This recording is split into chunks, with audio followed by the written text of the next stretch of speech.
You're in a crowded place. A stranger walks up, looks you in the eye, and gently places a hand on your shoulder. They speak calmly, firmly, and tell you to follow them. Without thinking, you do. You don't know who they are, you don't know where you're going, but something in your body responds before your brain does. This isn't a trick. It's not about weakness or gullibility or lack of awareness. It's something deeper, a reflex, a psychological glitch, one that bypasses rational thought entirely. Touch creates authority, not through force, not through threat, but through presence, physical presence. The first touch, especially when it feels intentional and controlled, signals to your unconscious mind that the other person is in charge, even if you wouldn't consciously agree with that, even if you'd tell yourself you'd never fall for something like that. But your body is already reacting before you have time to catch up. It begins to scan for cues. Is this person confident? Do they sound certain? Are others watching? You begin to rationalize their presence. You invent reasons why their instruction makes sense. You assume there must be some legitimate reason for it, and so you follow. This is why social engineers and con artists use touch. It's why cult leaders walk among their followers and place their hands gently on their arms, on their backs, on their shoulders. It's not dominance. It's something more subtle, a signal, a soft cue that says, I am allowed, I am right, I am safe. And the moment that thought enters your mind, you're already compromised. Even when the person is a stranger, your brain begins assigning them a kind of temporary authority. The first touch sets a pattern. They lead, you follow. Even if you wouldn't have otherwise, even if the context doesn't justify it. Because humans are wired for social hierarchies, and we often look for cues that tell us who's at the top. The one who touches first is almost never at the bottom. What's worse is that this effect is often invisible. You won't feel manipulated. You'll think you're acting freely. You'll say you followed them because it seemed reasonable, because they were polite, because you wanted to. But that's not really why, not fully. It works in reverse too. Think of when someone touches you and you pull away, instantly uncomfortable. Your body doesn't wait to gather facts. It decides instantly whether to submit or resist. It decides whether the touch means safety or danger. And once that decision is made, your behavior shifts without your permission. That's why touch can override your instincts. Why someone who touches you calmly before making a request is more likely to get what they want, even if the request is strange, even if it goes against your interests. The touch creates a frame. They're the actor, you're the reactor. And once that frame is set, you'll fill it in without realizing. Now imagine this happening in a setting you trust. A doctor, a teacher, a leader, a friend. They place a hand on your back and give you direction. You listen, you follow. You assume their intention must be good. The touch gives them the benefit of the doubt. It grants them something unspoken, something you don't realize you've given. But now ask yourself, how many times in your life have you obeyed without noticing? How many times have you complied, not because of logic or trust or shared goals, but because of a subtle cue your body interpreted as a signal of power? And what does it mean that your actions can be shaped so easily? It's not about being weak, it's about being human. Your body is a system built for survival, not truth. It evolved to detect cues of authority, to defer when deference seems safe.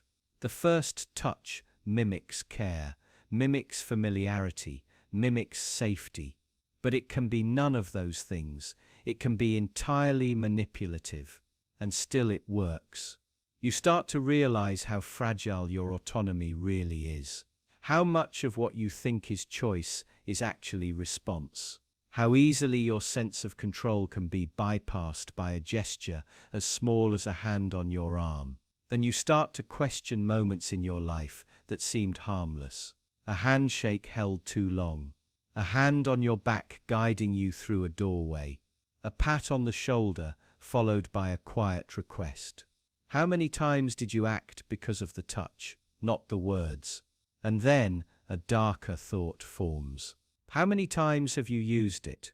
You remember moments where you touched someone gently before asking for help. Times when you leaned in, placed your hand lightly on someone's arm, smiled and made your request.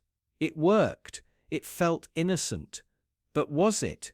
If you did it without knowing, then who else is doing it without knowing? Who is doing it with intention? The most disturbing part isn't that you can be controlled this way, it's that you might never notice it happening. You might never feel the moment your will was redirected. You might walk away thinking it was your idea all along, and maybe it was. Or maybe it never was. What if you asked someone to cut off their own finger, just to prove they could? No reason, no reward, no consequence if they don't. Just a request, a ridiculous one that no rational person would accept. But now imagine this, you don't ask them outright. You start smaller. You ask if they believe in free will, if they think their choices are truly their own. If they could, in theory, do something completely absurd just because they decided to. They agree, easily. Everyone does. And so you go a little further. Would they do something slightly inconvenient? Would they move to another room? Stand on one leg for a minute? Say a nonsense word out loud? Each step is strange, but harmless. Each request is just barely unusual. Just enough to feel slightly off, but not enough to refuse. And every time they comply, the next ask comes more easily. Now they're humming a song they've never heard, tearing a dollar bill in half, writing a sentence they don't understand, giving you the password to their email, just for a moment, just for fun, until finally you circle back to the start. Would they cut off their own finger now? And maybe they still say no. Maybe they laugh, recoil, tell you you've gone too far. But now the question isn't why they won't do it. The question is, why did they come this far? What changed? Each small step was nothing, forgettable on its own. But together they shifted something. Not just behavior, but identity. They became the kind of person who says yes, who plays along, who trusts. And now you're no longer asking them to harm themselves. You're asking them not to break the pattern, not to betray who they've just become. That's the real trick. Not control, not coercion, just momentum. Because the human mind doesn't resist direction. It resists contradiction. And once you start saying yes, saying no starts to feel like lying. Even if the next ask is ridiculous. Even if it's dangerous. Even if it's deeply wrong. This is how con artists operate. How cults recruit. How interrogators extract confessions. They don't start with the destination. They start with the smallest possible step toward it. Not because it's logical, but because it's easy. And because once that first step is taken, the second feels inevitable. That's the trap. It's not that people can be convinced to do terrible things. It's that they can be convinced to do small things that lead to terrible things. Gradually, quietly, thought by thought. And when they finally stop and look back at what they've done, they don't see one big decision. They see 1,000 tiny ones. None of which felt dangerous in the moment. None of which felt like losing control. Just one step, and then the next, and then the next, until the thing they swore they'd never do is already behind them. And all that's left is the question they can't answer anymore.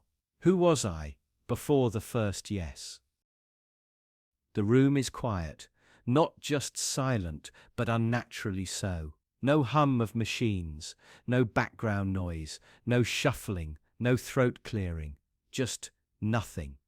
And in that nothing, something strange begins to happen. People start to talk, not loudly, not confidently, but words begin to fill the silence. They spill slowly, haltingly, like something trapped is pushing its way out. And the more time passes, the more they come. Regrets, fears, secrets, things they weren't asked, things they had no reason to say. It doesn't make sense at first. Why would silence make anyone speak? But the answer isn't in logic, it's in pressure. Most people can't handle it, not for long. You've probably noticed it before. Even in small moments, a pause in conversation that stretches a little too far. Someone laughs awkwardly, fills the space with a comment, a story, anything to keep the quiet from swallowing them. That reaction isn't just social discomfort, it's vulnerability, because in silence there's no distraction, no cues, no escape. You become aware of yourself, how you're sitting, what your hands are doing, what your voice sounds like, and worst of all, what you're thinking. And what you're thinking doesn't stay hidden for long. Psychologists call it the discomfort of ambiguity. The mind wants resolution. It needs it. So when faced with an open void, a moment where nothing is said, where no one guides the script, most people start filling it in themselves. They guess what the other person is thinking. They second-guess their own behavior. And eventually they try to take control by talking. But what they say isn't planned. It's pulled from somewhere deeper. It bypasses the usual filters. And that's when secrets come out. Not because they wanted to share them, but because they couldn't sit with them in silence anymore. Now imagine this applied deliberately. Someone sits across from you. They don't accuse, don't question. They just look. They stay quiet. Their silence becomes the pressure, the tension, the invitation. And if they're patient enough, they'll watch you try to escape it by giving them everything they want to know. You tell yourself you're in control of your words, that you choose when and how to speak. But that's only true when you feel stable, when the rules of conversation are predictable. Silence breaks those rules. It takes away the rhythm, the comfort, the normal give and take. You don't know what the other person is thinking. You don't know what they expect. And that unknown becomes unbearable. So you fill it. You confess, not dramatically, not in one breath, but in small leaks. A comment, a clarification, a defense no one asked for. And with each one, you reveal a little more than you meant to. Interrogators know this. Therapists know it. Manipulators too. They don't need to provoke you. They just need to leave space. The silence does the rest. And the scariest part, it feels voluntary. You're the one speaking. You're the one offering it up. But inside you know something else is happening. You're not just speaking to be heard. You're speaking to be free from the weight of what you're holding. But some people think truth comes out under pressure, through confrontation. But that kind of pressure invites resistance. Silence doesn't. It disarms. It pretends to offer nothing, and in doing so, it gets everything. That's why it's so powerful, because it doesn't feel like a trick.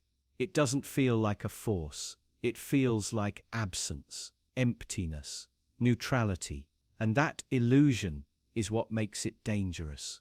You begin to realize how fragile your privacy is. Not just the facts you hide, but the feelings you pretend not to feel. Silence pulls on all of it.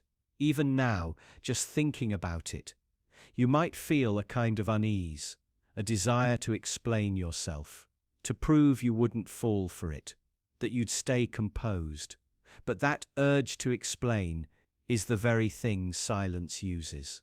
It finds your need to be understood and waits for it to do the work. It's not magic. It's not even manipulation, not in the traditional sense. It's something more primitive. A pressure as old as language itself.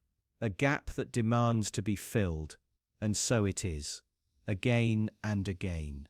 Not because someone forced you, but because silence reminded you how much you needed to speak, how much you wanted to be known, and how little it would take to make you give everything away.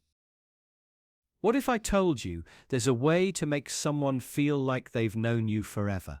No words, no gifts, no shared history. Just one thing: your body quietly copying theirs. You lean in when they lean in. You shift your weight when they shift theirs. You touch your face just after they do. It sounds small, trivial, even silly, but it's not. It's a key. One of the most powerful keys we've ever discovered for unlocking trust. Because the human brain wasn't built to detect logic. It was built to detect patterns, familiarity, safety. And when you subtly mirror someone's movements, you become familiar, you become safe. They don't know why, they just feel it. The effect is ancient. It bypasses thought. It slips beneath awareness and plants the idea that you are alike, that you are in sync, that you belong together. Here, now, in this shared moment. And once that thought is planted, it grows. They start to agree with you more. They smile at you longer. They tell you things they wouldn't tell anyone else. And none of it feels manipulated because they don't notice the mirroring. They only notice the feeling, a quiet, unexplainable ease. But here's the part that unsettles people. This technique doesn't require good intentions. It doesn't care about your ethics. It doesn't distinguish between a close friend and a skilled liar. Mirroring works whether you mean well or not. And if someone is good, truly good, at this, you won't even know it's happening. You'll just start to feel drawn in, more open, more trusting. You'll start to listen more, doubt less. You'll begin to enjoy being near them, without knowing why. It doesn't take much. A half-second delay, a shift of posture, a casual nod. Over time, those signals combine, and your brain registers them not as mimicry, but as chemistry, connection, compatibility. And once that feeling is there, the rules change. You forgive things you normally wouldn't. You open doors that should stay shut. You override your own instincts in favor of someone who just feels right. Someone who feels familiar, like you. But now think about how easily this can be abused. If someone can earn your trust without earning it, if someone can bypass your critical thinking without saying a word, what does that mean for your boundaries? What does that say about your independence? Because the deeper truth is, we trust people not based on facts, but on feelings. And those feelings are disturbingly easy to manipulate. You want to believe that your trust is earned, that your judgment is solid. But techniques like this expose something uncomfortable. You don't choose trust, you feel it. And anything you feel can be manufactured. It starts to make you wonder, how many connections in your life were built on something real, and how many were the result of invisible mimicry, social tricks, subtle cues you never noticed? How many people have mirrored you, gently and strategically, until you lowered your guard? And how many times have you done the same without meaning to, without realizing it? Because mirroring isn't always conscious. Sometimes it's automatic. Sometimes your body starts copying the other person before your mind even realizes what's happening. And that's where it gets even stranger. Not only do we mirror people we like, we start to like people we mirror. It's a loop, a cycle. You reflect someone's body language. You start to feel connected to them. They feel it too. And now you're both reinforcing a sense of closeness that didn't come from anything real, just movements, just shadows. That closeness becomes memory. Memory becomes belief. And now you believe you trust them for a reason, even if there never was one. So what do you do with that? Knowing how easily your mind can be swayed without your awareness. Knowing that something as simple as crossed arms or tilted heads can decide whether you feel safe with someone or not. Do you become hyper-aware? Do you try to catch every moment of mimicry? Do you guard yourself from connection? Or do you keep moving through life, aware now that some of your most powerful feelings might have come not from your soul, not from your heart, but from someone quietly copying your posture? And if they had never done that, would you still trust them at all? You tell someone no, but you do it while smiling. Not a forced smile, not sarcastic. A warm, friendly, open smile. You shake your head, say the words softly. No, I can't. No, I won't. No, that's not going to work. You speak clearly, calmly, gently, and something strange happens. They nod, they agree, they accept it. Sometimes they even thank you. Why? It doesn't make sense. You're rejecting them, denying them what they want, closing the door. But because you do it with a smile, because your tone is kind, your face is calm, they feel like you've given them something. You've made them feel heard. You've made them feel safe. You've told them no in a way that sounds like yes. And they walk away, satisfied. You begin to notice how powerful this is. You start testing it, turning people down, but softly, gently, with full eye contact, steady voice, kind expression. And again, they nod, they comply, they don't push back, they accept the rejection as though it was a gift. And you realize you've found something dangerous. You're manipulating perception, without lying, without pressure, without force, just presence, just tone, just a small smile. Eventually, you try this in harder situations, saying no to a friend who needs you, smiling as you let them down, declining responsibility, commitment, accountability, but with warmth, and it works. They don't get angry, they don't argue, they don't even seem disappointed. You've learned how to say no in a way that makes people feel like you said yes. You don't say it out loud, but you start to think it. I can reject anyone if I do it the right way. Now the questions begin. Is this kindness? Is it mercy? Or is it something else? Are you making rejection easier for them? Or are you disguising the power you're using? When someone hears no, but feels yes, what are they agreeing to? Are they even hearing the truth? And how much does truth matter if the outcome is peace? You think about how often people push, demand, argue, because they hear a cold no, a defensive no, a harsh refusal. But when rejection is wrapped in warmth, they don't fight. They surrender. Not because they've been convinced, but because they've been disarmed. Now imagine this going further. A boss turns down your raise, but smiles, compliments you, reassures you. You leave feeling respected. A partner tells you they don't want to continue the relationship, but holds your hand while they say it. You feel closure. A friend refuses to help you, but nods gently, tells you they wish they could. You feel understood. In each case, you don't push. You don't question. You walk away, calm. But later, something feels off.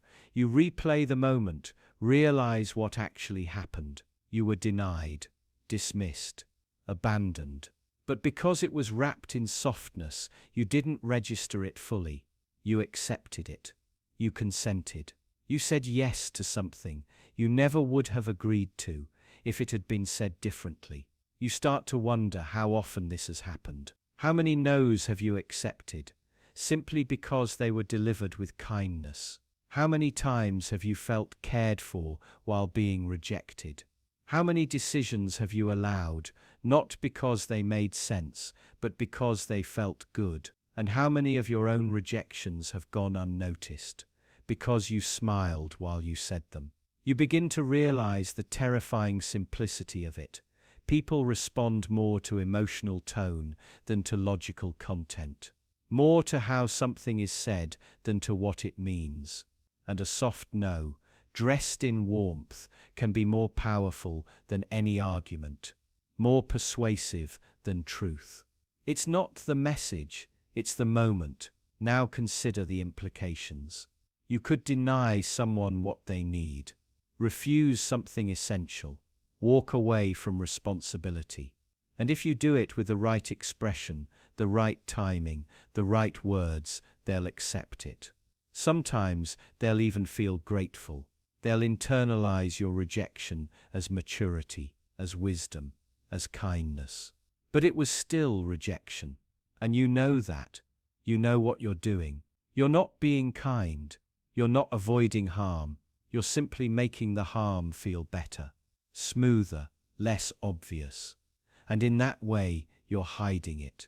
Not just from them, but from yourself. You say no gently, because it lets you avoid guilt. You don't have to feel cruel. You don't have to feel responsible. You get to feel like a good person, while still refusing them. And that's the trick. Reject someone while smiling, and they'll say yes. Because it doesn't feel like a no. It feels like connection, like honesty, like care. Even when it's the opposite. Even when you're withdrawing. Even when you're abandoning them. And maybe that's the most dangerous part of all. They won't even know what they've lost. You don't need to believe in manipulation for it to work on you. You just need to hear your own name, said softly, often, and with just enough warmth to make you feel noticed. It starts so subtly, you don't realize it's happening. You meet someone new. They say your name once, then again, not too much, just enough to make it feel like they remember you, like they care. And every time they say it, it plants something, a tiny link between you and them, between attention and affection, between recognition and trust. It's not a coincidence. There's something about hearing your name, spoken by another person, that bypasses your defenses. It signals safety, familiarity, belonging. It pulls you closer, even if you don't want to be pulled. It builds a quiet connection where none existed before. And the more they say your name, the more you start to like them. You'll tell yourself it's because they're friendly, or kind, or interesting. You won't notice that part of your liking them isn't about them at all. It's about how they made you feel about yourself. Seen, remembered, important, as if you mattered in their world. The trick works, even when you know about it. Even when you're aware that it's a trick. Because this isn't just psychology, it's biology. Your name lights up parts of your brain associated with identity and reward. When someone says it, especially in a certain tone, it feels good. And your brain confuses that feeling with liking the person who caused it. You can try to resist it. Try to remind yourself it's superficial, mechanical, meaningless. But that doesn't change what it feels like. It doesn't stop the part of you that quietly leans in, that wants more, that starts trusting just a little faster than you should. This kind of influence doesn't need force. It just needs repetition, a rhythm of gentle contact, spaced out just enough to seem natural, like a steady drip wearing down stone, until eventually, without realizing it, you start to seek it. You wait to hear your name in their voice again. You feel a flicker of disappointment when they don't say it, a tiny rush of warmth when they do, and by then it's too late. Your guard is already down. You think you're choosing to like them. You think your feelings are your own, but they've been engineered, subtly, slowly, and without your awareness. All from a sound you've heard since childhood, a sound that bypasses your skepticism, your judgment, your autonomy, because your name isn't just a label, it's a shortcut to your attention, a signal that someone sees you, a tool that when used precisely can make you trust a stranger faster than you should, can make you agree more, comply more, forgive more, even when the person saying it doesn't deserve your trust at all. Think about that for a moment. How many people do you like? How many people have you trusted just because they used your name in the right way at the right time? How many friendships started not with a deep connection, but with a well-placed, "Hey Sarah," or "I get it, James," or "Honestly, Alex, that's such a good point." You don't realize it when it's happening. But if someone said your name one less time, would you still feel the same about them? Would they still feel familiar, safe, good? Or is it possible that the feeling you call connection is just a trick of language wrapped around your need to be known? It's easy to dismiss. It feels too simple, too harmless. But that's exactly why it works, because it slips under your radar, because it feels good, because it doesn't feel like manipulation at all. But if someone can change how you feel about them just by saying your name, if they can earn your warmth, your loyalty, your affection without doing anything else, what else can they change? And how many times, without realizing it, have you been pulled into closeness, friendship, even love? Not because of who someone is, but because they were willing to use your name like a lever, and you were willing to let them. You've probably noticed it before, how people who seem the most certain are rarely the ones you trust the most. Their confidence feels sharp, rehearsed, too clean. But someone who pauses, who hesitates, who says, "I'm not sure," they hold your attention longer. Their uncertainty doesn't make them weaker. It makes them more believable. Why? Because absolute certainty feels fake. It sounds like performance. It signals that someone has stopped thinking. When a person speaks with perfect clarity and no room for doubt, it doesn't feel reassuring. It feels mechanical, as if they've replaced thinking with memorization. But uncertainty, real, visible uncertainty, shows effort. It shows that someone is struggling, questioning, re-evaluating as they speak. And even if they don't reach a clear answer, you believe them more, because their doubt looks like honesty, and honesty feels like intelligence. This is the strange reversal. We're told that clarity is strength, that confidence is power, that smart people speak with precision and finality. But in conversation, in arguments, in debate, those who admit what they don't know often win our trust, not despite their uncertainty, but because of it. Maybe it's because we're always unsure ourselves. We live with a constant undercurrent of doubt about what we believe, about what we want, about what's true. So when someone speaks in absolutes, it creates distance. We can't relate to it. But when someone says, "I don't know," or "I think, but I'm not sure," they become familiar. We see ourselves in them, and then we start listening more closely. You might assume that admitting uncertainty makes you look weak or unprepared, but often it does the opposite. It signals that you're thinking carefully, that you're aware of complexity, that you understand things might not be as simple as they appear. In a world full of overconfident answers, uncertainty becomes a kind of signal. This person is still thinking. This person might be worth listening to. It's strange how effective this is. Even when the content is less compelling, less articulate, we instinctively lean toward the speaker who sounds unsure, because the performance is gone. The guard is down, and with it, our defenses drop too. This is why some people sound smarter when they say less, when they qualify everything, when they say, "I might be wrong, but," or "this is just my understanding." These aren't weaknesses in communication.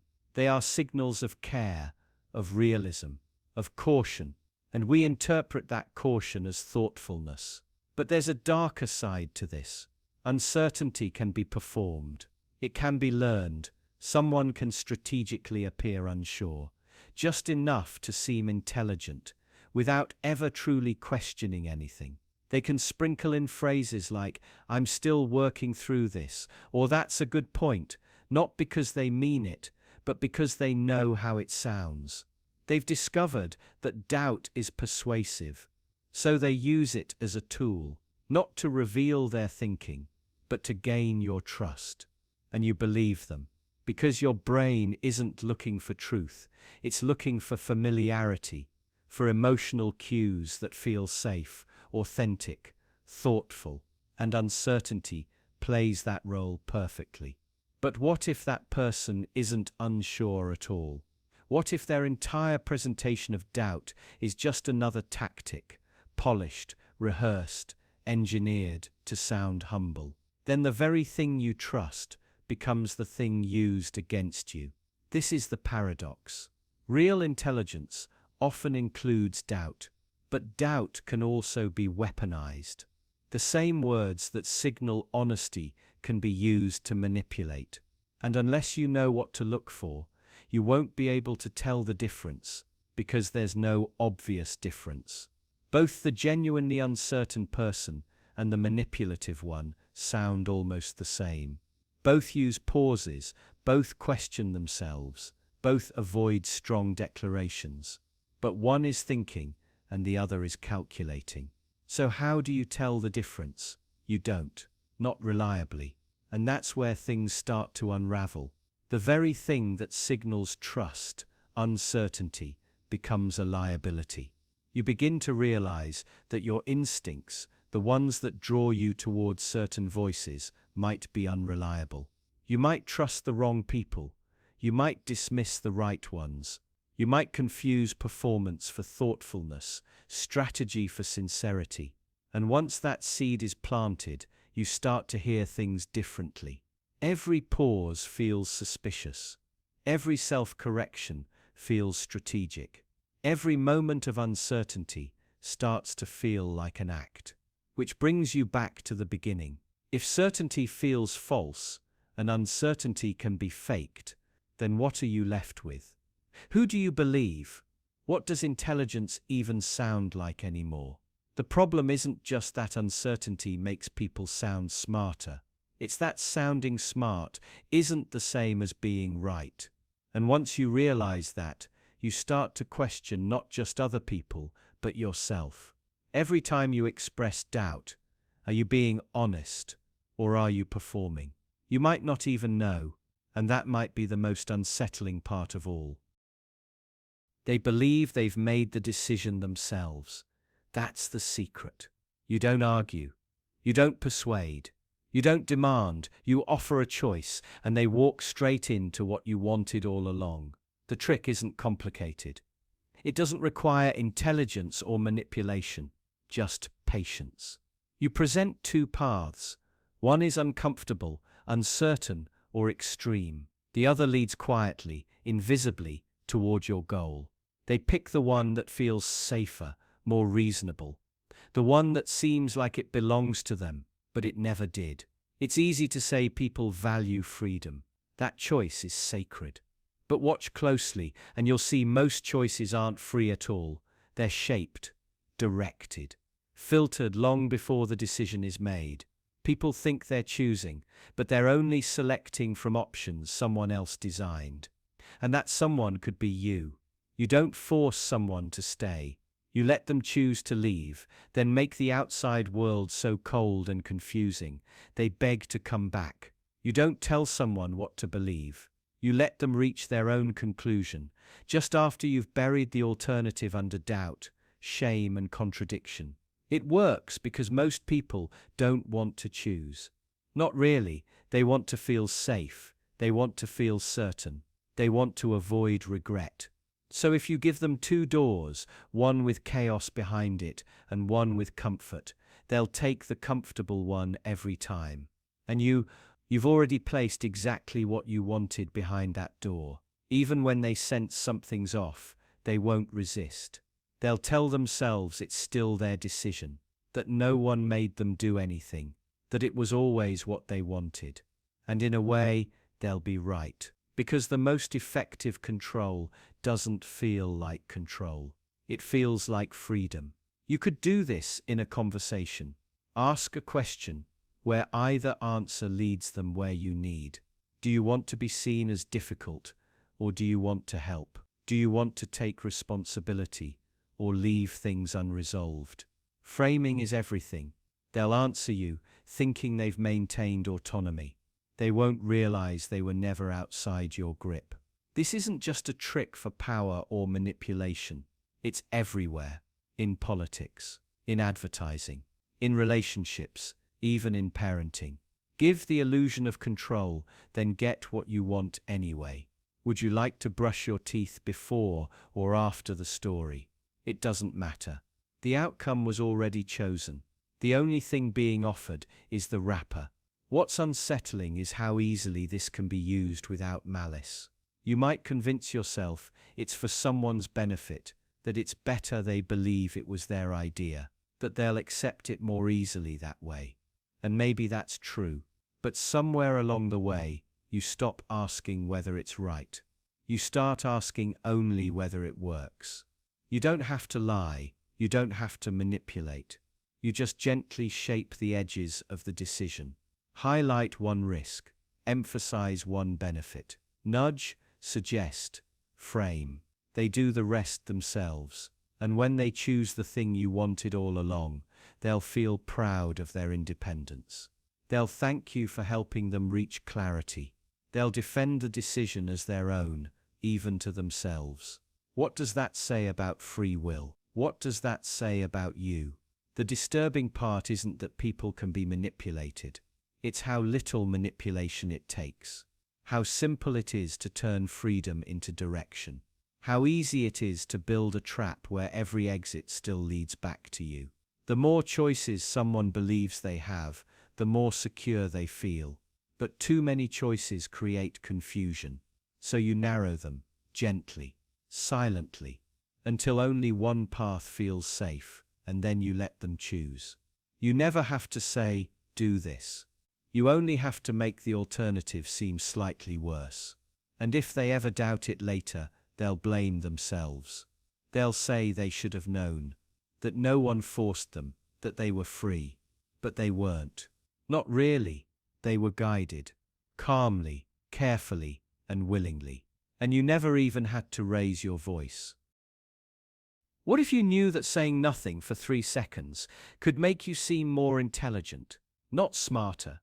Just more intelligent, more thoughtful, more competent. Even if you aren't. Even if you have no idea what you're talking about. Just pause. 3 seconds. Let the silence stretch, just a little longer than feels comfortable, and then speak. People will assume you're deeper. They'll think you're calculating, that you're precise, that your words carry weight because they're not hurried. They don't realize it's a trick, a simple manipulation of rhythm and perception, but it works, almost always. And once you know it works, it changes the way you listen. You start noticing how quickly people answer, how eager they are to fill the silence, to prove they know something. Most people speak to avoid discomfort. They talk fast, interrupt, finish thoughts before they've fully formed. It makes them seem uncertain, defensive, rushed. You never noticed before, but now you do, because silence is uncomfortable. We interpret it as awkwardness or weakness, but silence can be something else. Silence can be control. The one who waits before speaking appears deliberate. The one who pauses after a question seems thoughtful. Even if they're stalling, even if they're blank inside, scrambling for something to say, the illusion remains, and people respond to the illusion. They become more agreeable, more deferential. They take your words more seriously. Your pauses signal authority, caution, wisdom, even when there's nothing behind it. And the worst part is, even when they know it's a trick, they still fall for it. You begin to wonder, how much of what we admire in others is just timing, just performance, not knowledge, not substance, just pacing, confidence, and the willingness to endure a few extra seconds of silence without flinching. You test it. You wait longer before answering questions. You speak slower. You allow pauses between your sentences. People react differently. They lean in. They nod more. They start using words like insightful, measured, sharp. But you haven't changed what you're saying, just how you're saying it. It should feel dishonest, like you're deceiving them. But it doesn't, because everyone's doing it. Not just in conversation, but in job interviews, on dates, in negotiations, in arguments. Everyone's trying to seem more competent than they are. Everyone's performing. And then you start to wonder, what if competence itself is performative? What if the difference between being respected and being dismissed isn't what you know, but how you wait? How comfortable you are with silence? What if intelligence isn't just the quality of your thoughts, but the ability to make people believe you're thinking them? It gets worse. You start watching people you once admired, professors, leaders, experts, and you notice the gaps in their speech, the pauses, the rhythm, the deliberate slowness. They speak like they're holding something back, like they're revealing thoughts with restraint. But now you know they're just using the same trick. You realize you can't tell who's actually smart anymore. You can't tell who's deeply informed and who's just good at faking depth. You start questioning everyone, especially the ones who sound the most confident, the most put together. You notice how little substance there sometimes is beneath their words, but people still follow them. People still believe. And maybe that's the most disturbing part, that it doesn't matter if it's fake. The appearance of intelligence is often more powerful than the reality. People don't want truth. They want the feeling of truth, the performance of insight, the illusion of thoughtfulness. So you learn to play along. You master the timing, the tone, the pacing. You speak just slowly enough. You pause in just the right places. And people start reacting. They defer to you. They quote you. They say you're smart.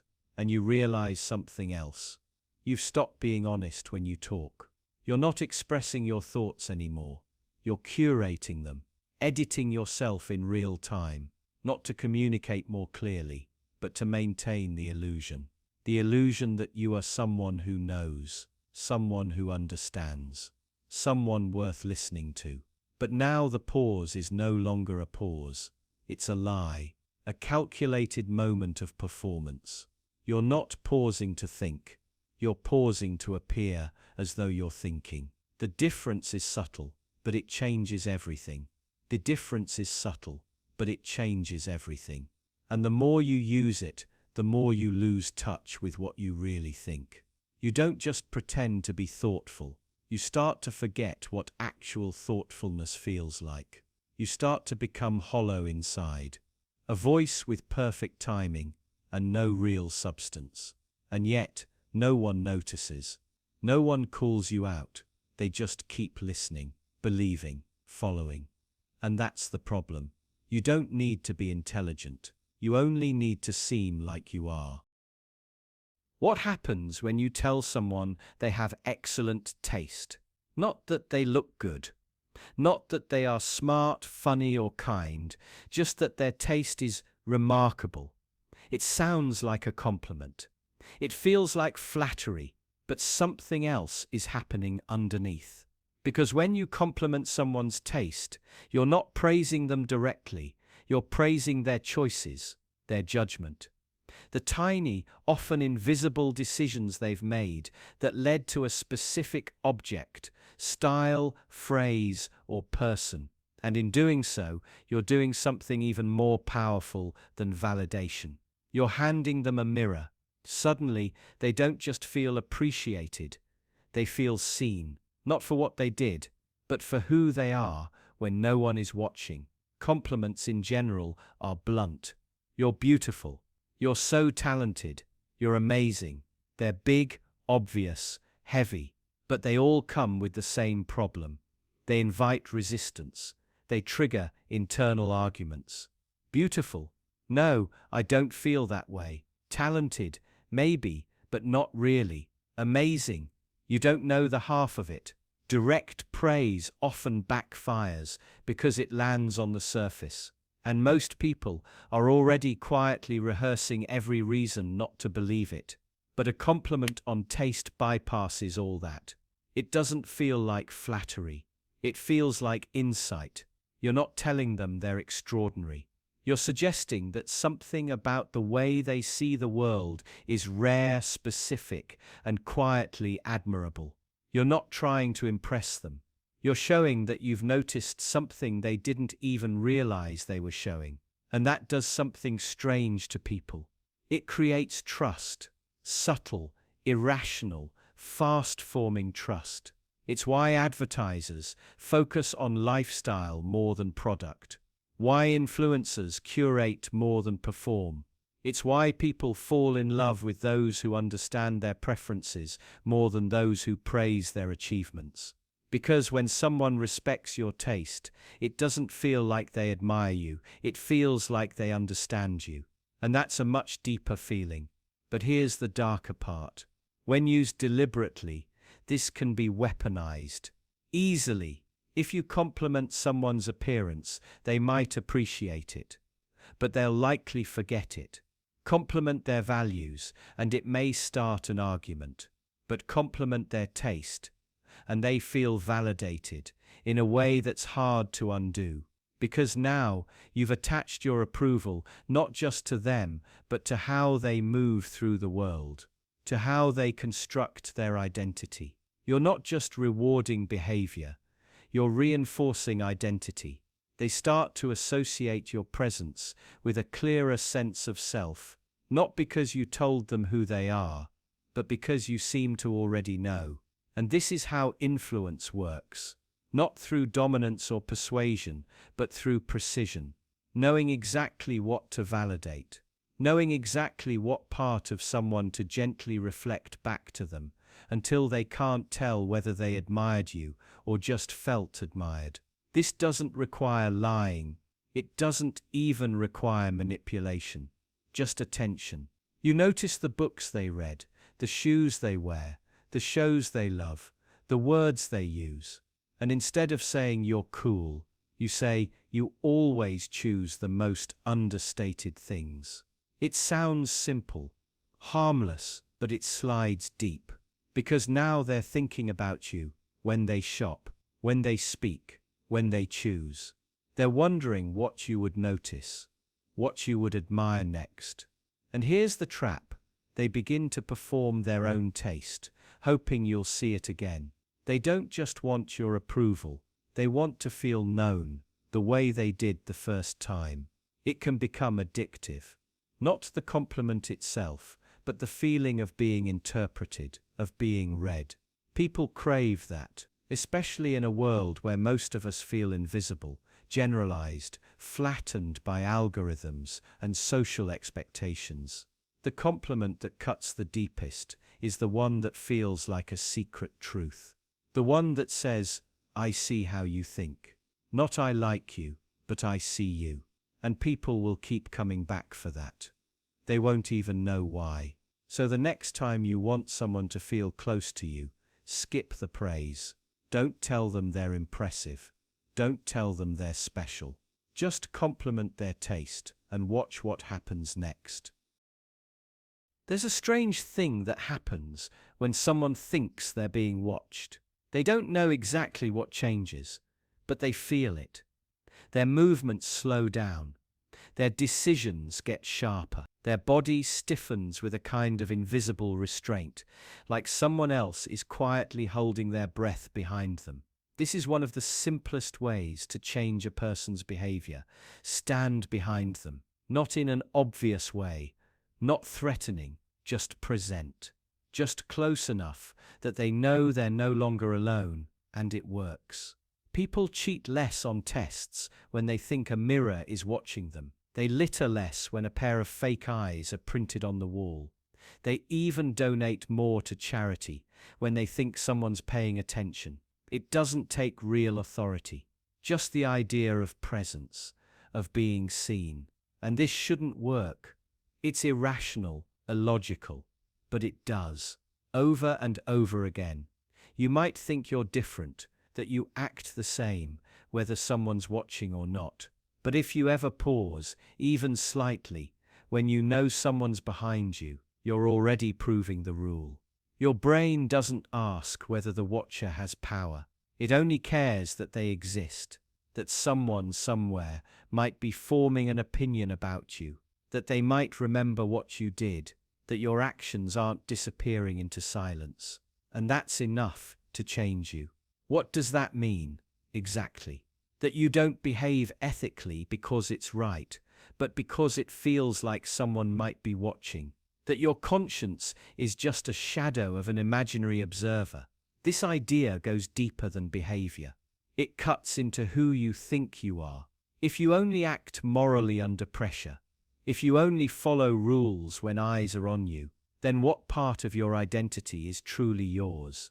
How many of your values are just echoes of surveillance? And it doesn't stop with morality. People work harder when they're being evaluated. They laugh louder when they know someone's listening. They shift their opinions slightly in the direction of the group. Their preferences change. Even their memories change. All from the invisible presence of an audience. You adapt constantly to what you think others want from you. Even when no one's said anything, even when no one's there, your sense of self bends toward their imagined expectations. So who would you be if no one was watching? Not who you pretend to be, not who you hope to be seen as. Just the raw, unfiltered version of yourself, unshaped by anyone else's attention. Can you even picture that version of yourself anymore? Or have you lived so long in the presence of others that your internal voice has been replaced by theirs? You start to realize how rarely your actions come from something deep inside you, and how often they're shaped by imagined eyes, parents, teachers, friends, strangers, algorithms, judging, remembering. Even now, when you think you're alone, there's a part of you performing. Maybe that's why total privacy feels so strange. Why long moments alone can feel disorienting. Because they take away the audience that quietly guides your behavior. Without them, you're left with yourself. And maybe you don't know what that even means anymore. You were trained for visibility, conditioned to respond to being observed, molded by the soft pressure of watching eyes. So what happens when that pressure's gone? Would you still be kind? Would you still be careful? Would you still care? Or would something else emerge? The part of you that's selfish, that's cruel, that's indifferent. The part that doesn't need anyone's approval, that doesn't care how it looks, that doesn't care who gets hurt. You don't want to think that version exists, but you've never truly tested that belief, because no matter how alone you feel, some part of you always suspects there's someone watching. And maybe that's why the illusion works. Maybe that's why just standing behind someone is enough. Because the mind doesn't need proof to obey. It just needs the quiet possibility of eyes.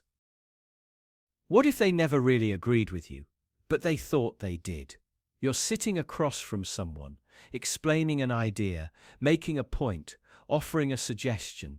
And as you speak, you nod gently, subtly, rhythmically. You nod like you're affirming something obvious, something shared, and they nod back, almost unconsciously. It doesn't feel manipulative. You're just talking, calmly, naturally. But each nod plants something deeper. It signals agreement. It frames the conversation as safe, familiar, aligned. You aren't persuading them directly. You're bypassing disagreement before it begins. Then the strange part is, they don't notice. They don't feel pressured. They don't even register the nodding as relevant. But afterward, if asked, they might say they agreed with you the whole time. They might even insist the idea was already theirs. The mind likes to feel consistent. It avoids conflict, especially internal ones. So when someone nods while speaking, it triggers an odd response. Agreement becomes easier. Resistance feels like friction. And so the listener nods too, following the motion without knowing why. But it's not just the gesture, it's the timing. the emotion, the tone, the way you present certainty. Before they decide, you nod, as if the answer is already known, as if you're both already there, simply remembering it together. And then something strange happens. They maze. They begin to repeat what you said, slightly reworded. They begin to explain it to themselves, to others.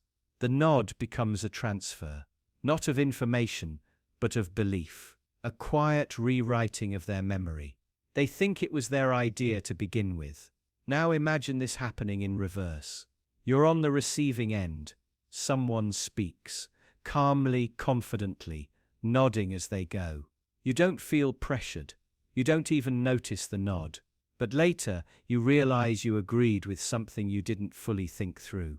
You accepted a conclusion before you questioned the premise. And you wonder, how often has this happened? How many times have you nodded without choosing to? How many beliefs feel like yours only because they were presented in the right tone, at the right moment, with the right rhythm? You start to see the cracks in your certainty, the places where memory, emotion, and perception blur. Agreement doesn't always come from reason. Sometimes it comes from repetition, familiarity, comfort. And when a person nods, they offer you all three, without needing to convince you at all. But this opens a darker door. If you can be nudged into agreement so easily, how often are your beliefs truly yours? How much of what you think you chose was actually chosen for you, carefully framed, calmly delivered, reinforced just enough times to feel natural? You start to question the moments where your mind changed quietly, where your resistance faded without notice, where you felt certain, but that certainty came from momentum, not reflection. And maybe the most unsettling part isn't that others do this to you. It's that you do it to others, without meaning to, without knowing. You nod while you talk, and their head starts to move too. You smile gently, and they soften. You anchor their agreement before they've even decided. It's not about deception. It's not even about control. It's about how fragile we really are when it comes to belief. How easily shaped, how subtly guided, how we follow signals before we form conclusions. And it makes you wonder, what ideas do you believe today, not because you examined them deeply, but because someone nodded while explaining them? You'll never really know, and neither will they. You walk into a room, and someone turns to greet you. Their smile is warm, their tone relaxed, but something feels off. You're not sure why. Maybe it's the way their shoulders are angled. Maybe it's how they tilt their head. A few minutes later, you notice you've started sitting like them, mirroring their posture without even realizing. And then suddenly, the conversation feels easier, more fluid, like you're on the same side. But you're not. Not really. That feeling of connection, it's been engineered. People call it rapport, that subtle sense of ease between two individuals. It can emerge naturally, through shared experience or genuine emotional alignment, but it can also be faked, built mechanically, through gestures, tone, timing. One of the oldest tricks is simple. Copy the other person's posture, tilt when they tilt. Cross your arms if they do. Nod as they speak. The brain notices this, but not consciously. It registers familiarity, similarity, and in that quiet recognition, it relaxes. This is often described as harmless, a way to build trust, to make others feel understood. But trust built this way isn't real. It feels real. That's the danger, because this method bypasses thought. It doesn't persuade you logically. It doesn't rely on evidence or sincerity. It exploits pattern recognition deep in your nervous system. And once your body begins to align with theirs, your mind soon follows. You stop evaluating the message. You stop questioning the intent. You just feel more comfortable, more willing to agree. The person copying you may not care about you at all. They might be selling you something, manipulating your opinion, steering your behavior. But it doesn't matter. Your body has already decided they're safe. Your brain lags behind. This kind of manipulation doesn't raise alarms. It's not loud or aggressive. It doesn't feel like coercion. It feels like chemistry. But it isn't. It's control disguised as connection. And it works because of how human perception functions. We're drawn to ourselves. Faces like ours, rhythms like ours, ideas like ours. When we see ourselves reflected, we interpret it as resonance, as belonging. But when that reflection is manufactured, it still works, even if the person across from you is deliberately sculpting their behavior to mimic yours. Your brain still gives them access, still drops its guard. Now consider how often you felt a good vibe with someone quickly. A stranger who just seemed to get you. A conversation that felt unusually smooth. Maybe they were sincere, but maybe they were trained. Maybe they learned how to mimic just enough of you to make you stop questioning. This doesn't only happen in sales or negotiations. It happens in therapy, in interviews, in romantic settings. Anywhere trust matters, someone has probably learned how to fake it. You might think you'd notice that your instincts are sharper than that. But the whole point is that it works before you think. It works underneath your awareness. And by the time you're conscious of feeling rapport, it's already too late. You've already softened. You start to realize the boundary between authentic connection and synthetic mimicry isn't clear. Even when someone is mirroring you without malice, just because they were taught to, it still works. It still creates the illusion of closeness, of safety. But now the relationship is built on a trick, not truth, that changes things. It means your sense of who to trust is vulnerable, not because you're weak, but because you're human. Your biology is optimized for cooperation, for noticing sameness, and that can be turned against you. Now think about how many times you've opened up to someone too quickly. How many times you thought, they just get me. Think about how that shaped your decisions, what you revealed, what you agreed to, what you excused, and consider this. Were they just like you, or were they just watching closely? Even worse, what if you've done this too? Maybe without realizing. Maybe you were the one who adjusted your body, your tone, your phrasing, just to get someone to like you, to win them over, to seem more aligned than you really were. You didn't call it manipulation, you just wanted things to go smoothly. But underneath that, what were you doing? And if both people are mimicking each other, if both are building connection through subtle imitation, does anyone actually know the truth of what they feel? Or are they both trapped inside an illusion of resonance, built by instinct, sustained by habit? There's no way to tell, is there?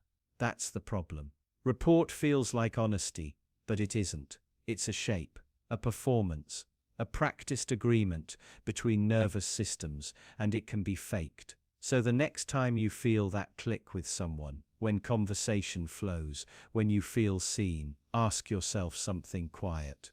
Don't say it out loud, just ask, did I choose to trust them, or did my body decide for me? Because once you know how easy it is to create fake rapport, you'll start to wonder how many of your connections were ever real. They ask you how you know so much. How you guessed what they were already thinking. How you predicted what would happen next. But you didn't guess. You simply mentioned their future, and for a second they believed you had access to something they couldn't see. Not because you were right, but because they wanted you to be. You didn't name specific dates or outcomes. You didn't need to. All you did was imply direction. You said something like, "You're not the kind of person who settles, or it won't always feel like this. Eventually, you'll have to decide." And the silence that followed wasn't confusion. It was surrender, because when someone believes you've seen their future, they stop trying to protect their present. It's not a magic trick. It's not even manipulation in the traditional sense. It's a shift in weight. Most people carry their identities like a mask pressed too tightly to their skin, fragile, unstable, desperate to be recognized but terrified of being exposed. They don't want truth. They want confirmation. They want someone else to say the things they don't have permission to admit. And when you do, they mistake it for insight. But all you're doing is echoing the shape of their own fear. Mention their future, and you bypass logic entirely. You don't need to argue or convince. You don't need proof. You're no longer talking about what is. You're implying what's coming. And that implication pulls them out of themselves. Their mind starts filling in the gaps, building images, assigning meaning. You create a moment where reality feels porous, and they fall into it. Willingly. It works especially well with people who think they're too smart to be influenced. Because intelligence doesn't protect you from fear. It often just buries it deeper. If someone believes they're in control of their life, mention how hard it will be to let go. If someone feels lost, mention how long they've been searching. If someone hides their anger, mention the choice they'll have to make soon, between what's right and what's easy. And then wait. Because the pause that follows isn't hesitation. It's recognition. They're not thinking about your words. They're scanning themselves for signs that it's already true. It doesn't matter what you say. It matters what it sounds like. They've already thought. People aren't looking for answers. They're looking for reflections. And when your words match the shape of their unconscious expectations, they will believe you understand them. Even when you don't. Especially when you don't. There's something unsettling about how easy it is to create that feeling. Because it suggests that identity isn't fixed. That who someone is can be nudged, reshaped, rewritten, not through force, but suggestion. Most people think the future is something they approach. But for many, it's something they're running from. Something they're hoping to delay or disguise. And when you speak to that future, when you name the thing they've been avoiding, they stop resisting. They freeze, because they weren't prepared to be seen so clearly. Even when nothing is actually revealed. Try it. Say something vague but weighted. Say you already know what you're going to do. Or this won't end the way you think it will. Or that moment is coming sooner than you expect. Then watch how fast they fall into the space you've created. Watch how quickly their defenses drop. You haven't exposed anything real, but they'll act like you have. Because in that moment, they're not reacting to your words. They're reacting to their own. And this is what makes it so dangerous. Because once you learn how easily people can be steered, not with facts, not with logic, but with carefully placed implications, you start to see how fragile their sense of self really is. You see how much of their behavior is driven by a need to be known, even falsely, and how little they require in return. Just the illusion that someone sees them, that someone understands, that someone knows where this is all going. Even if that someone is lying, even if nothing said is true, and the most disturbing part is that they will thank you for it. They'll feel comforted, understood, even grateful. Because you gave them what they couldn't give themselves, the permission to believe something about their own future, something terrifying or hopeful or inevitable. You gave them a story they could live inside, and they won't ask whether it's real. They'll just ask you to keep going. Would you like someone more if they asked you for a favor? Not offered you help, not gave you something, not went out of their way to be kind. But if they asked you to borrow your notes, to use your charger, to cover their shift, would it change how you see them? It's strange, but it does. Not always, not for everyone, but often enough it works. When someone asks for something small and you say yes, something shifts. You don't just feel generous, you feel connected. You feel like they trust you, need you. And that creates something hard to describe. A softness, a warmth. Most people think the way to be liked is to give more, be helpful, be generous, be available. But that isn't always how it works. Sometimes asking creates more connection than giving. Because asking is vulnerable. Even for something small, it means lowering yourself slightly, admitting you need help, giving someone the chance to say no. That exposure, quiet, subtle, makes people see you differently. They notice your openness, your trust in them, and they want to live up to it. But here's where it gets uncomfortable. If asking creates connection, then is it always sincere? What if someone knows this trick? What if they ask not because they need help, but because they want something deeper? Your affection, your approval, your loyalty. What if every small request is a quiet manipulation? You probably wouldn't notice. It would feel normal, harmless, maybe even flattering. You'd feel important, useful.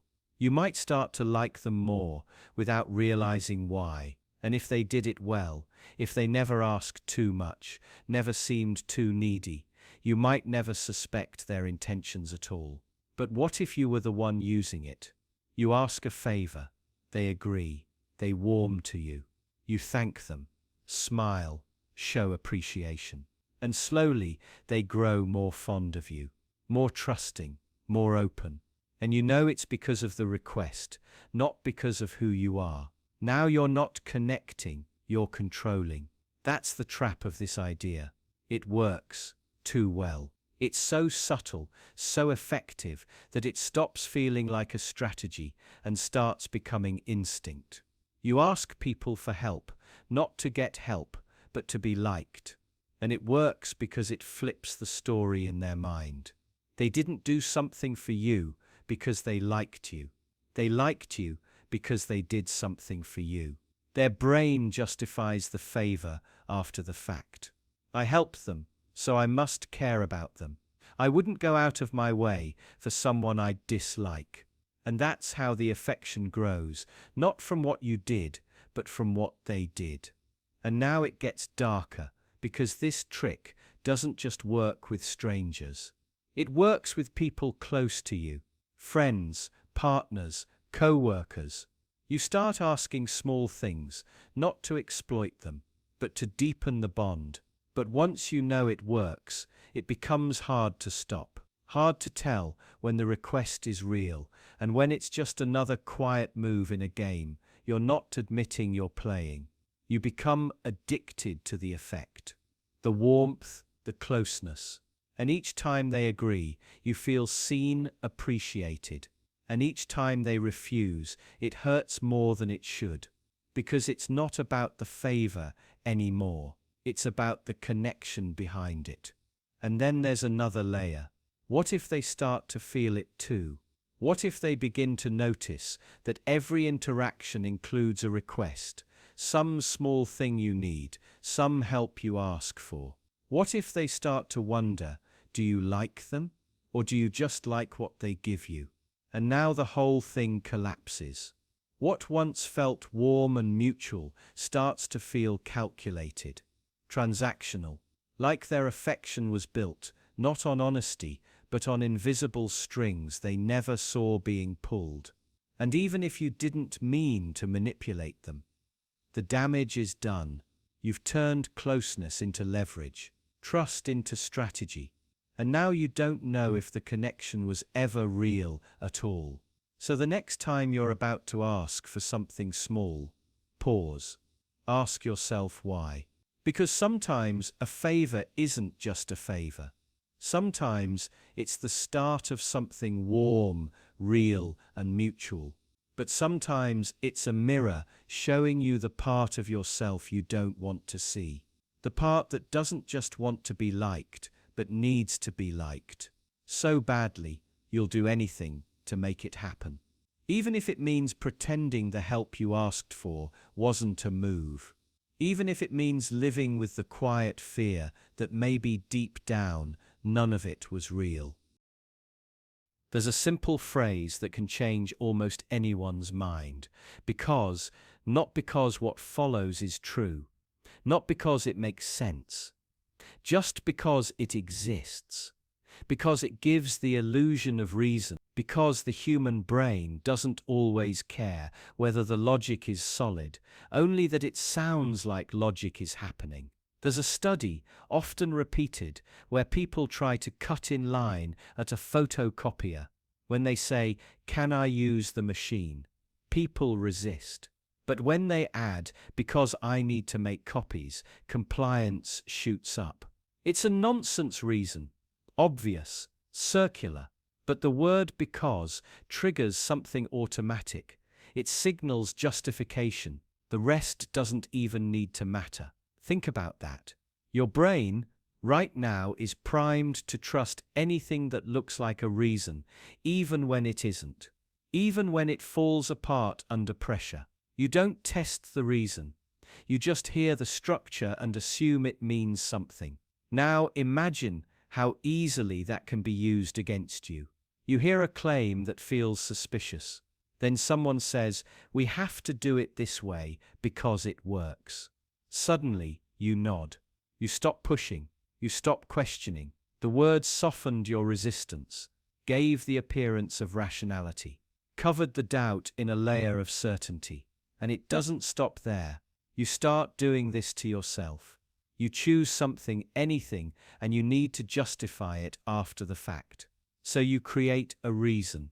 Any reason. I stayed in that relationship because I loved them. Even if you didn't. I took that job because it was the smart move. Even if it wasn't. The reasoning doesn't have to be real. It only has to be usable. Because once a reason exists, it rewrites the memory of the choice. And the more you say it, the more true it starts to feel. This is how humans become trapped in lives they don't understand. They make choices based on instinct, emotion, fear. Then they retrofit the logic later, using because to smooth over the cracks. Because doesn't explain the choice. It hides it. And the most unsettling part is, this isn't just a trick used by others. It's not a manipulation done to you. You do it to yourself, all the time, without knowing. You feel drawn to something. You act on it. And later, when asked why, you search for any explanation, any reason at all. You don't lie, exactly. But you construct, you build something after the fact that feels solid. That feels like it was always there. And you believe it. You believe it so deeply that questioning it feels like attacking your identity. So what happens when someone challenges that reason? What happens when someone says, "But that doesn't make sense"? You defend it. You strengthen it. You double down. Not because it's right, but because it's yours. Because it justifies the path you're already on. Because without it, you'd have to admit you don't fully know why you did what you did. And that terrifies you more than being wrong. So the nonsense reason becomes sacred. It becomes part of your story, your personality, your truth. Now imagine this happening across your entire life. All your preferences, beliefs, loyalties, rooted in instincts, then justified later with explanations that just sound good. Because becomes a weapon you use against yourself, not to clarify your thinking, but to conceal it. And you start mistaking fluency for truth, coherence for accuracy, structure for substance. This is why some of your deepest convictions feel so hard to challenge. Not because they're right, but because they've been repeated enough, framed in enough because statements to feel inevitable. You've told the story so many times, you've forgotten it was ever a story. And it doesn't take much to expose this. Ask someone why they believe what they believe. Press them gently. Make them go just one layer deeper. And you'll often find there's nothing underneath. Just a smooth, comforting sentence that ends with "because" followed by something that sounds right enough. But when you look closely, it collapses. And if that scares you, it should. Not because you've been manipulated by others, but because you've been manipulating yourself. Rewriting your own past with convenient, plausible explanations. Covering up the ambiguity, the randomness, the fear. You've been convincing yourself that you're consistent, reasonable, logical, but maybe you're not. Maybe your mind cares less about truth than it does about narrative. Less about what's real than what's acceptable. Maybe all it wants is a sentence that starts with because and ends with something that lets you keep going. Even if none of it makes sense, even if it was never true, even if you knew it wasn't, somewhere deep down. And maybe that's the scariest part, that the structure of reason can exist even when the reason itself doesn't. That you can build a whole life out of nonsense and never realize you've done it. Because once the reason sounds good enough, you stop looking for a better one. You're sitting across from someone who won't open up. They speak in fragments, vague and guarded, like every sentence is a risk. You ask a question, they deflect. You press again, they retreat. But then, without warning, they say something strange, something unusually specific, a sentence that doesn't quite fit the pattern. You repeat it back to them, word for word, no commentary, no reaction, just a mirror, and then they keep talking. That's when you realize something strange is happening. By repeating their last words, you're not just filling silence, you're disarming them, confusing their instincts. And slowly, they begin to reveal more than they intended. This isn't just a conversational trick. It's a doorway. You aren't adding anything new. You're only giving their own words back to them. But in doing so, you're making them feel seen, or misunderstood, or challenged. It depends. The reaction is unpredictable, but the effect is always the same. They speak again, and again, and again. It works because people can't stand stillness after exposure. When someone says something revealing, and you repeat it, the silence that follows becomes unbearable. They feel pressure to clarify, justify, soften. They fill it with the truth they were trying to hide. And if you do it calmly, without changing your tone, without signaling judgment or interest, they'll begin to forget you're there. They start listening to their own words instead, watching their thoughts unfold in real time, often for the first time. But this is where it becomes dangerous, because you start to realize how fragile people are when they're under their own gaze, how quickly the performance drops when you don't respond the way they expect. No affirmation, no disagreement, just the echo of their voice, looping back to them. It feels harmless, just a few words, repeated. But it makes something come loose, especially when they don't know why they said what they said, especially when they hear it spoken back and feel for a moment like it came from someone else. And then something shifts. They stop choosing their words carefully. They start chasing a feeling. They start speaking without knowing why. You watch it happen in their eyes. The moment the conversation becomes a confession, and you didn't push, you didn't lead, you didn't manipulate, you just reflected, like a wall that talks back. And they keep talking, because silence now feels like exposure. Because your stillness makes their thoughts louder. Sometimes they tell you things they never meant to say out loud, not to you, not to anyone. And they don't stop until it's all out. Everything they were holding in, everything they hoped to keep quiet. But there's a deeper discomfort here, because it doesn't just work on others, it works on you too. Try it with yourself. Say something personal, something uncertain, then repeat it, out loud, word for word, and listen. You might think you're immune, you know your thoughts, you know your story, but when you repeat your own words back, something changes. The meaning shifts. Doubt creeps in. You start to question what you said and why you said it. Was that what you really meant? Did it sound right?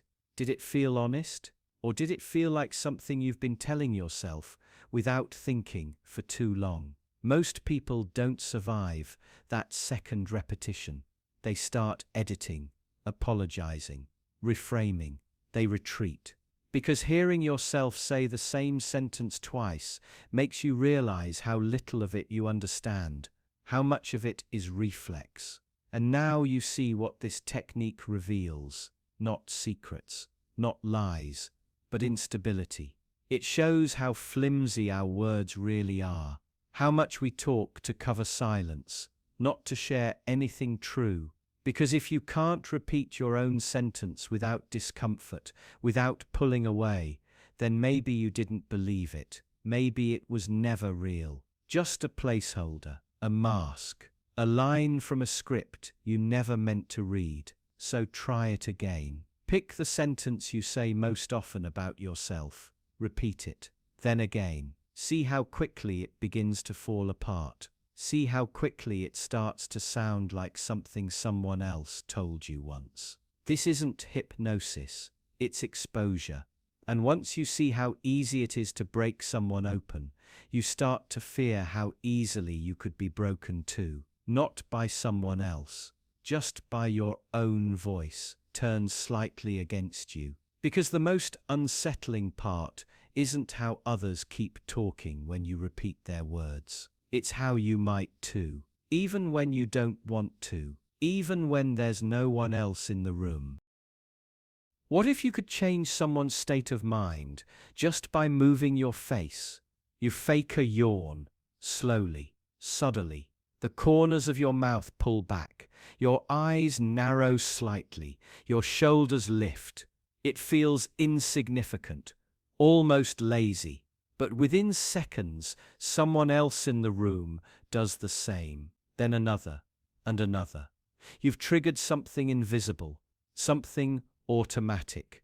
You didn't speak, you didn't touch them, you just moved, and their brains obeyed. Most people laugh it off. They say it's just contagious, a funny quirk, nothing to think about. But if you pause here, if you sit with it quietly, it starts to feel more disturbing. This wasn't suggestion. It wasn't influence. It was control, direct, unconscious control of another person's physical state, triggered without permission, without awareness, without resistance. You didn't convince them to yawn. You didn't ask them to. They didn't choose to. Their bodies just followed. Because they saw you do it, and something deep inside them responded. Automatically, helplessly. Now consider how much more of that might be happening. Every day, every hour, without your awareness. People mimicking expressions, moods, attitudes, without realizing it.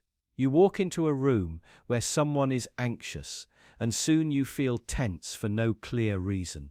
You sit beside someone confident, and your voice changes. You watch a person laugh, and suddenly you're smiling, even if nothing is funny. Not because you're choosing to, because you're wired to.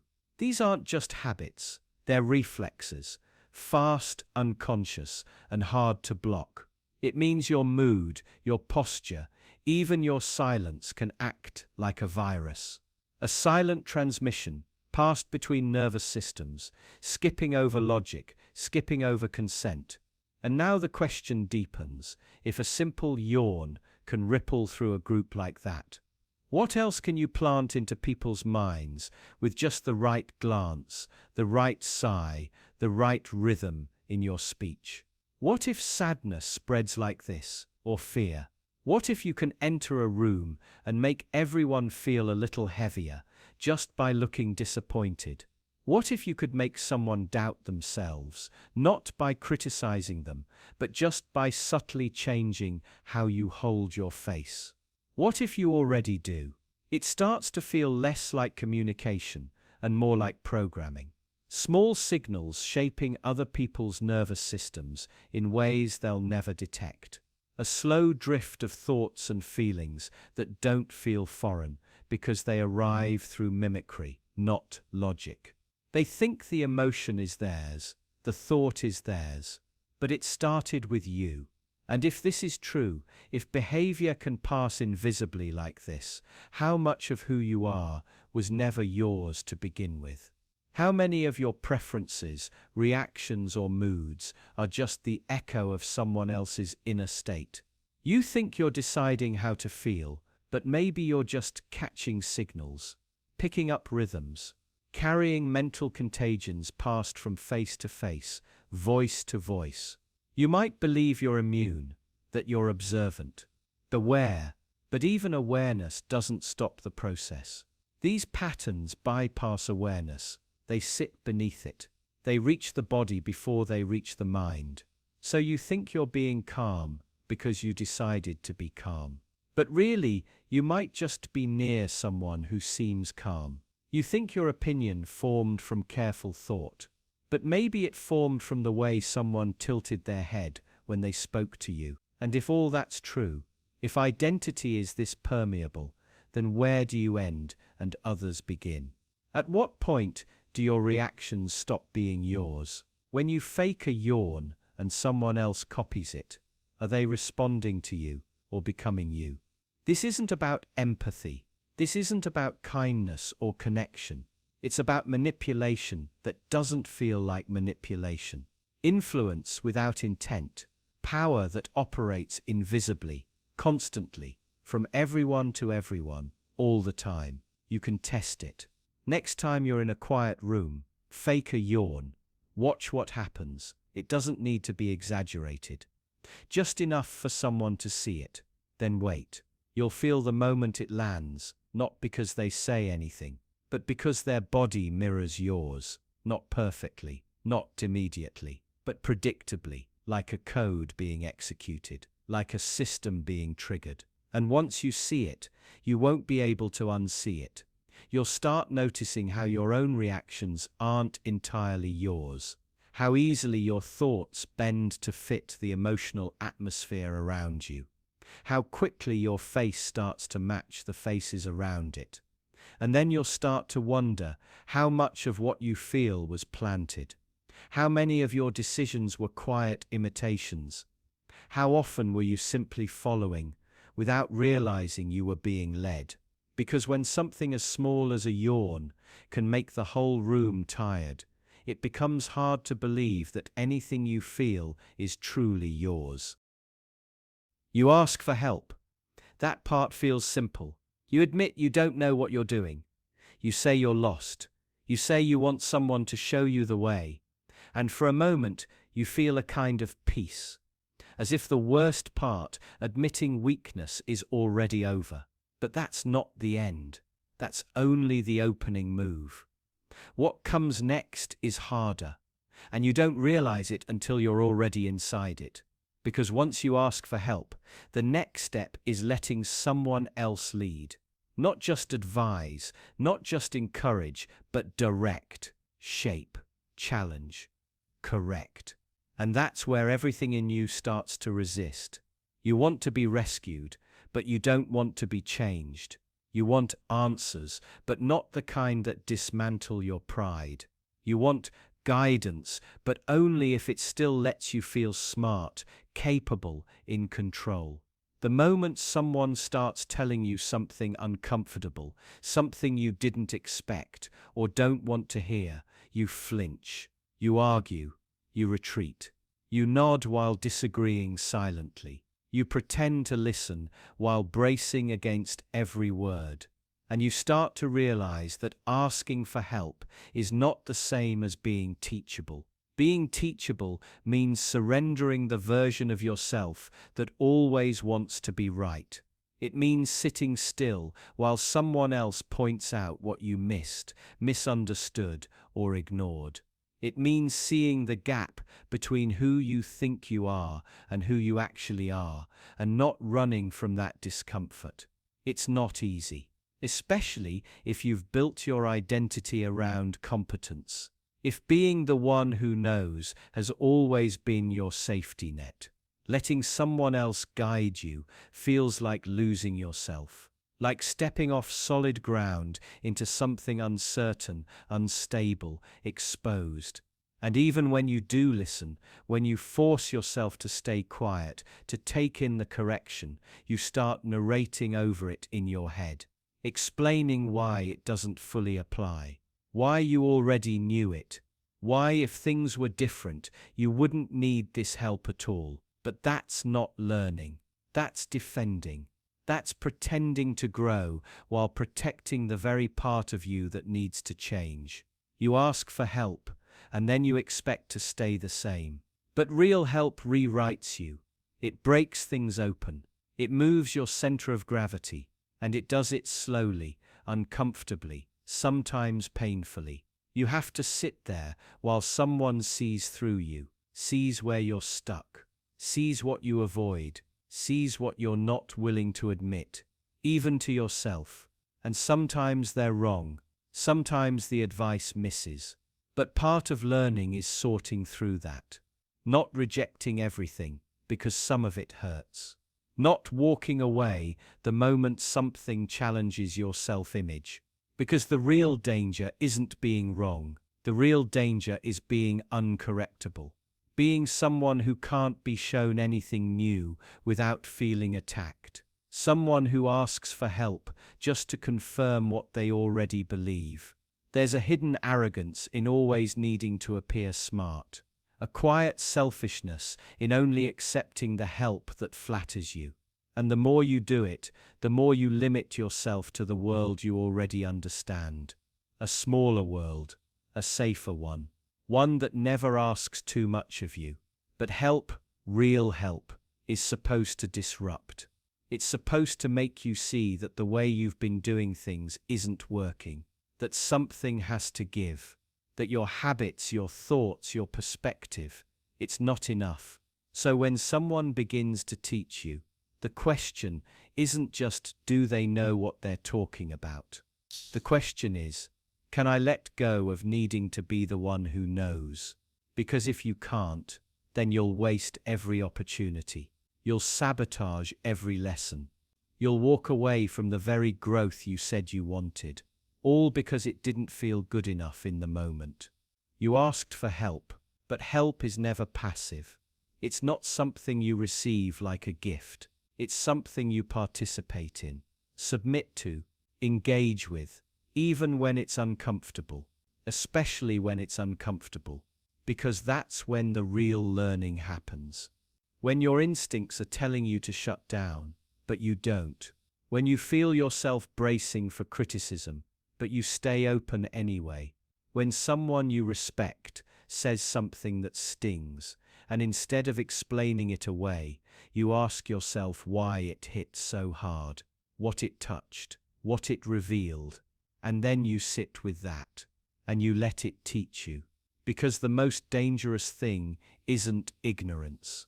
It's the belief that you've outgrown being taught, that you've evolved past the need to listen, that your current understanding is already complete. It never is, not for you, not for anyone.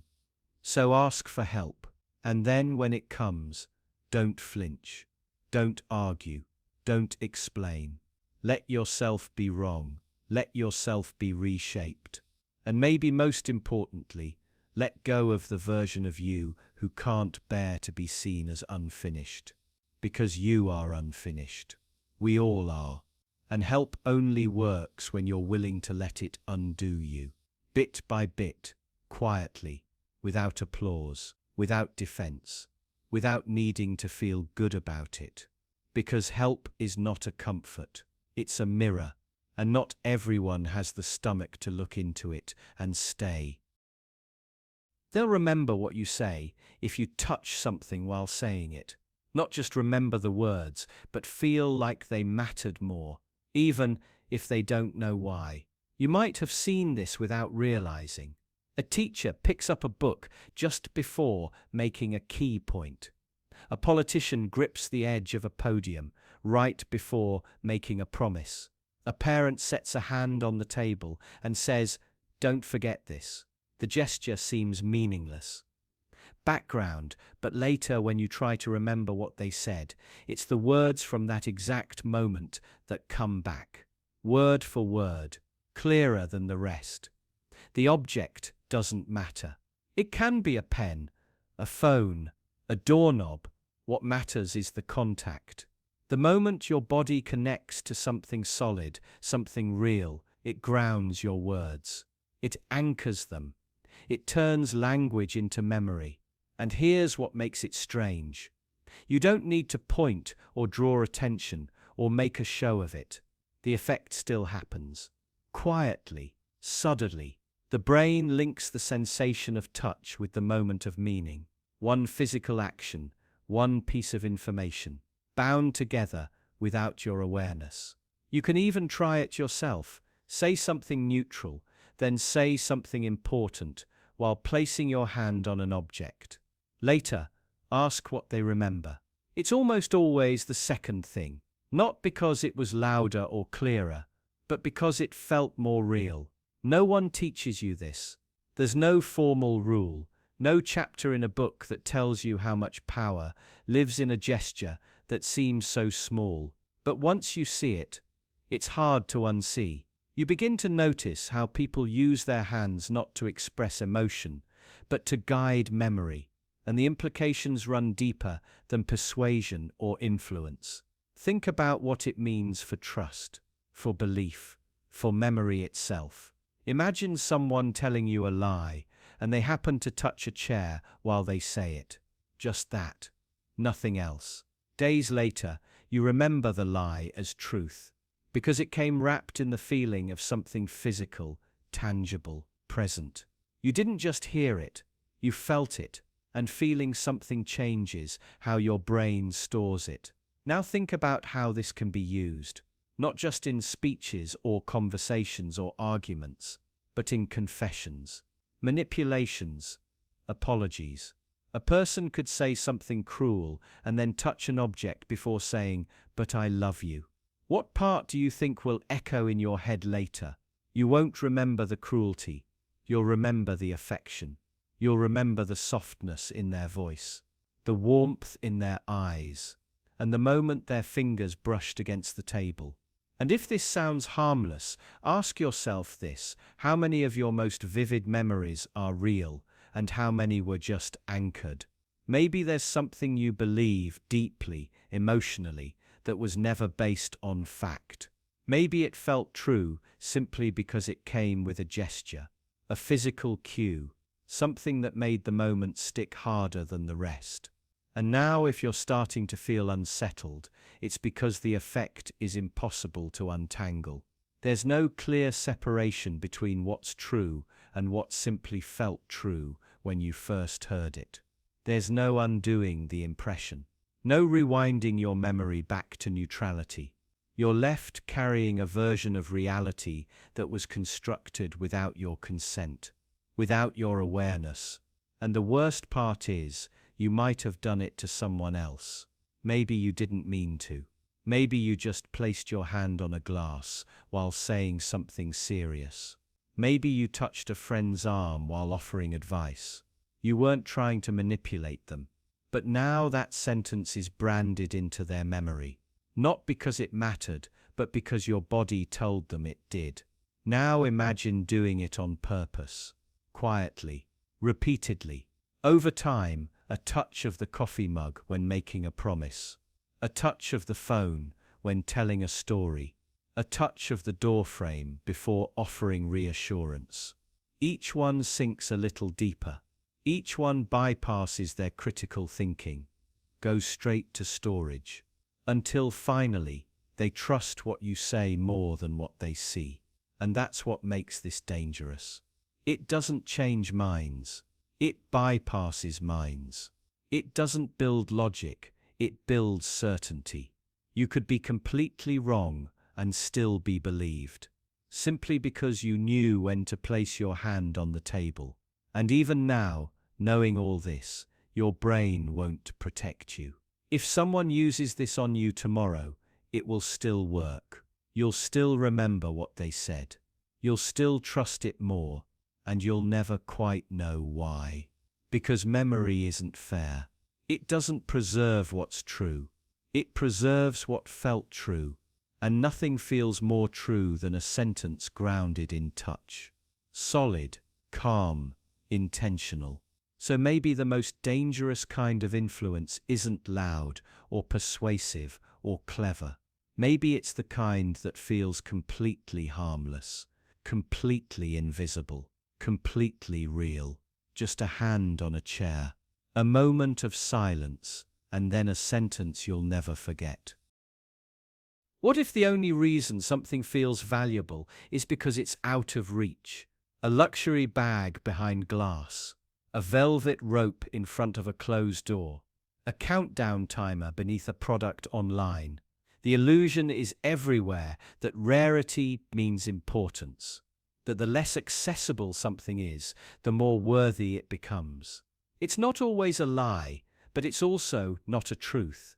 It's a lever, a trigger, and someone is pulling it, not to protect what's rare, but to make you want it more. Think of a basic item, something common, an apple, a plain white t-shirt, a plastic chair. Now imagine someone says only 100 of them will ever exist. Suddenly, it changes. It doesn't look different. It doesn't function differently.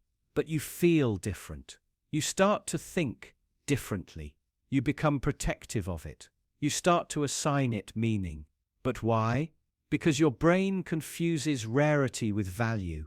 It assumes that if something is hard to get, it must be worth more. But that assumption can be hijacked, not by the object itself, but by whoever decides to withhold it, make it scarce, make it unavailable. Watch people chase it. It works not because we want the object, but because we hate the feeling of being excluded, of not having access, of watching others get something we can't. It's not about the thing. It's about the fear of missing out. You've seen it in sales tactics. Limited edition. Only a few left in stock. Offer expires soon. It's not always a trick, but it is always a push. It narrows your window for thinking. It rushes your judgment. It makes you act quickly, emotionally. You don't want to be the one who waited too long, who missed the chance, who got left behind. So you buy something you don't need. You chase something you didn't want. You defend something that's barely different just because it's rare. Now look deeper.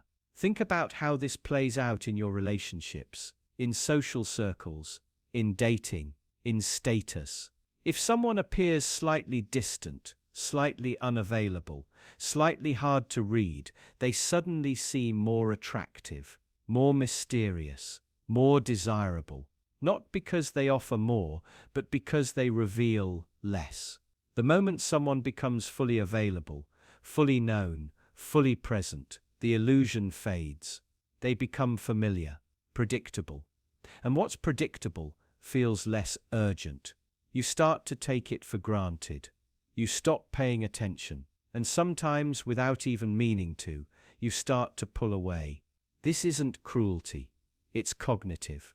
We are drawn to things that feel just out of reach, and we stop noticing the things that are always there. Now imagine how easily this can be weaponized. A person learns to withhold attention, affection, validation, just enough to keep others chasing. Not too much. Just enough to create doubt, to provoke longing, to turn the relationship into a loop of craving and reward. They don't need to offer more. They just need to seem slightly scarce. The same tactic is used in leadership, in influence, in marketing, not through what is given, but through what is held back. If you want people to value your time, limit it. If you want them to crave your presence, withdraw it. If you want them to follow you, be slightly unavailable. It works, and that's the problem, because it means you're not valuing things clearly. You're not responding to real worth. You're responding to absence, to distance, to artificial scarcity, and that blindness can be dangerous. It means you might miss something extraordinary that's right in front of you because it's consistent, present, predictable. You might walk away from genuine care, real value, lasting support, simply because it didn't manipulate your need. It also means you might fall for things that are hollow because they were wrapped in scarcity, because they created urgency, because they made you feel left out. And once that happens, it's hard to undo. Your mind starts to equate scarcity with value permanently. It rewires what you chase, what you trust, what you crave. Eventually, you stop asking if something is good. You just ask if it's rare. And then the manipulation is complete. Because now someone else controls what you desire, not by offering more, but by giving you less. Would you trust someone more? Just because they spoke slower? You already do. Without noticing, without meaning to, without questioning why, you hear a slow, steady voice, and your body starts to respond before your mind even catches up. Your breathing slows, your attention sharpens, your resistance weakens. You start to feel like what you're hearing must be important, must be right. You don't realize it, but your brain has been trained for this. From childhood, from school, from every moment you've been told to listen carefully. Calm, deliberate speech feels like control, like confidence, like certainty. Even if the words are empty, the delivery carves them deeper. And here's where it turns. Because if something as simple as pacing can change how true something feels, then what else can? When someone speaks quickly, your mind gets defensive. You feel rushed, pressured, suspicious. Even if they're right, it sounds wrong. It feels unstable. But when they slow down, even lies start to feel like truths. Even nonsense begins to feel wise. You start to realize this isn't about content, it's about rhythm, tempo, friction. The slower the speech, the less you resist. You assume intelligence, you assume authority. You stop analyzing and start absorbing. Your critical thinking doesn't get erased, it just gets bypassed. Now think about this. What if someone knew that? What if they practiced it? Not to calm you, not to help you understand, but to get past your defenses. To sound like someone you should obey. You're not listening because of what they're saying. You're listening because of how they're saying it. That should scare you, because it means your sense of who to trust is flawed, manipulable, easily hijacked. You've built assumptions around tone and cadence, thinking they reflect truth or confidence, but they don't. They just reflect performance. A calm voice isn't always calm inside. A slow voice isn't always wise. But your instincts treat it like it is. You feel like you're in safe hands, like you don't need to worry, like you can let your guard down. And once your guard is down, persuasion stops looking like persuasion. It feels like agreement, like alignment, like clarity. This doesn't just happen in speeches, it happens in relationships, in arguments, in therapy, in courtrooms. The one who controls the pace controls the room. They create silence between words, and in that silence you fill in trust. Even now, you're probably noticing how this voice makes you feel. Calm, focused, almost hypnotized. You feel like what you're hearing has weight, has depth. But would it feel the same if every sentence rushed by? It wouldn't. You know it wouldn't. That's what makes this trick so dangerous. It works even when you know it's happening. Awareness doesn't protect you, because your body responds first. Your mind follows, and by the time you start to question it, the effect has already taken hold. You've probably seen this used before, in interviews, in leadership, in cults, in manipulation. But you didn't notice it then. You just felt it. You called it charisma, confidence, authority. You didn't call it control. But that's what it was. And now you have to ask yourself, how many decisions have you made, not because of the message, but because of the tone? How many people have you trusted, simply because they knew how to slow down? When someone speaks slowly, it doesn't mean they're wise. It just means they've learned that slowness feels like wisdom. That's not truth. That's technique. And maybe the most unsettling part isn't that this works, it's that you want it to. The feeling you get when someone finishes a sentence with a falling tone, it's subtle, but you notice it. You always notice it. It tells you something is over. It tells you there's nothing more to say, that it's time to accept what's been said, because there's no room left to respond. The door is closed. The voice has settled. You're meant to move on now. But sometimes you don't want to, because that falling tone, what if it's too final? What if it shuts something down before it should? When someone speaks and ends low, you get the message before the words finish. You hear it in arguments, in apologies, in decisions. You hear it when someone says that's enough, or I'm done, or this is how it is. You hear it even when they don't mean to say anything final, and yet it still hits the same way. Like the last page of a book you weren't ready to finish. Lowering your voice at the end makes everything sound complete, even if it isn't. It's strange how quickly your brain picks it up, how naturally you respond to it. You don't challenge someone who ends their thought with that quiet certainty. You pause, you nod, you wait, or you walk away because it feels like there's no point continuing. Now imagine using that on yourself. Imagine saying something to yourself with that tone. I'll never change. No one really cares. This always happens. You drop your voice at the end, and suddenly it feels true. Not because it is, but because it feels finished. You've declared it, framed it, ended it. Even when it's not the truth, you start to treat it like it is. This is how small ideas become beliefs. Not through evidence, not through logic, but through tone, through finality, through a sentence that ends too low, too quiet, too confidently. You don't argue with it, not because it's convincing, but because it sounds like there's nothing left to add.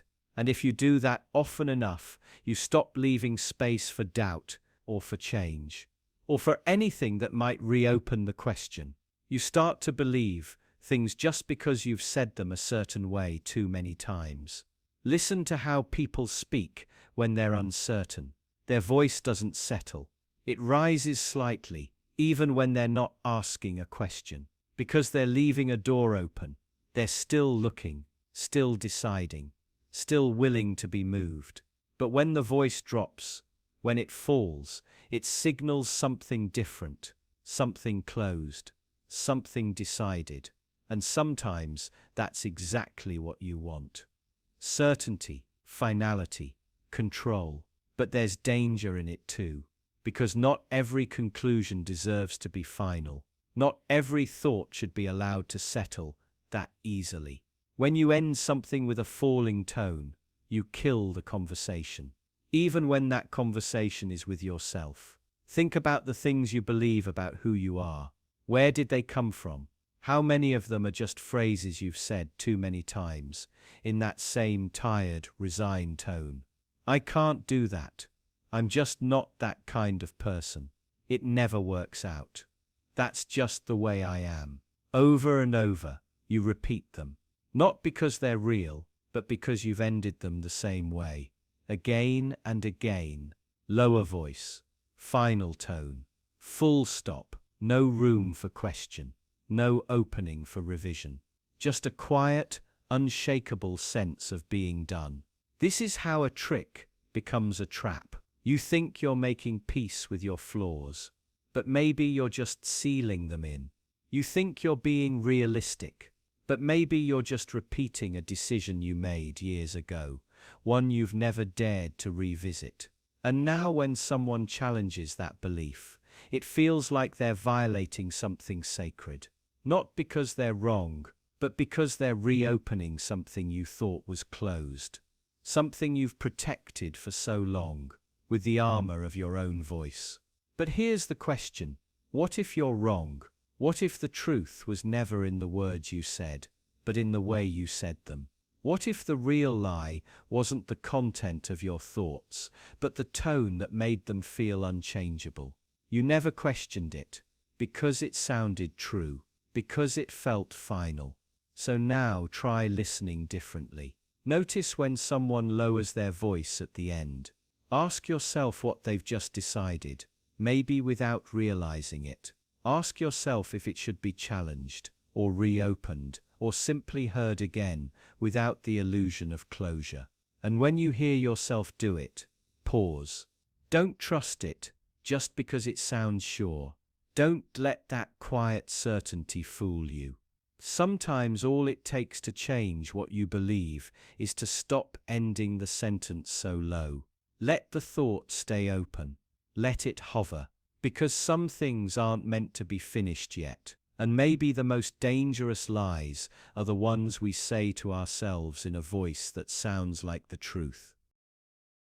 What if the best way to win is to lose? Not in any obvious way, not through failure or humility or openness, but by allowing someone else to feel smarter than you, letting them believe they've outwitted you, corrected you, outsmarted you. At first, this seems like weakness, a concession. You're wrong, they're right, and you just take it. You sit with the correction, the interruption, the unsolicited advice. You let them explain what you already know. You listen, nod, accept, but something strange happens. They begin to feel superior, not in a cruel, arrogant way, just quietly. Internally, they feel in control, competent, valuable. They've added something, fixed something, improved you, and that feeling for them is addictive. They don't see you as weak now, they see you as safe, manageable, even likable.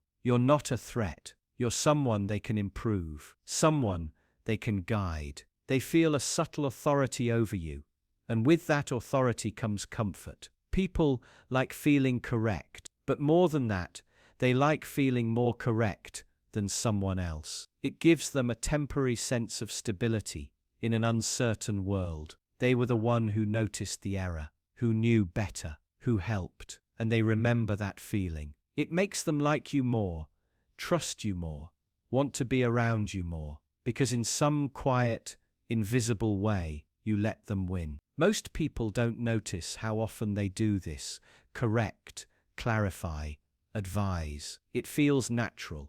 But what's less natural is resisting the urge to push back, to defend yourself, to show that you actually knew the right answer all along. That's where the real trap lies. Because defending your correctness, especially over small things, costs more than it's worth. You might win the argument, but you lose something else: warmth, connection, influence. You remind them that you're sharper than they thought. You threaten their sense of status. You threaten their sense of status. You chip away at their comfort, and discomfort breeds distance. You've seen it happen. Someone gets corrected and immediately snaps back, defensive, slightly irritated. The energy changes. Now it's a contest, a need to reassert dominance, to recover lost ground. But if you don't correct them, if you let the mistake slide, or even accept the correction, they relax, they soften,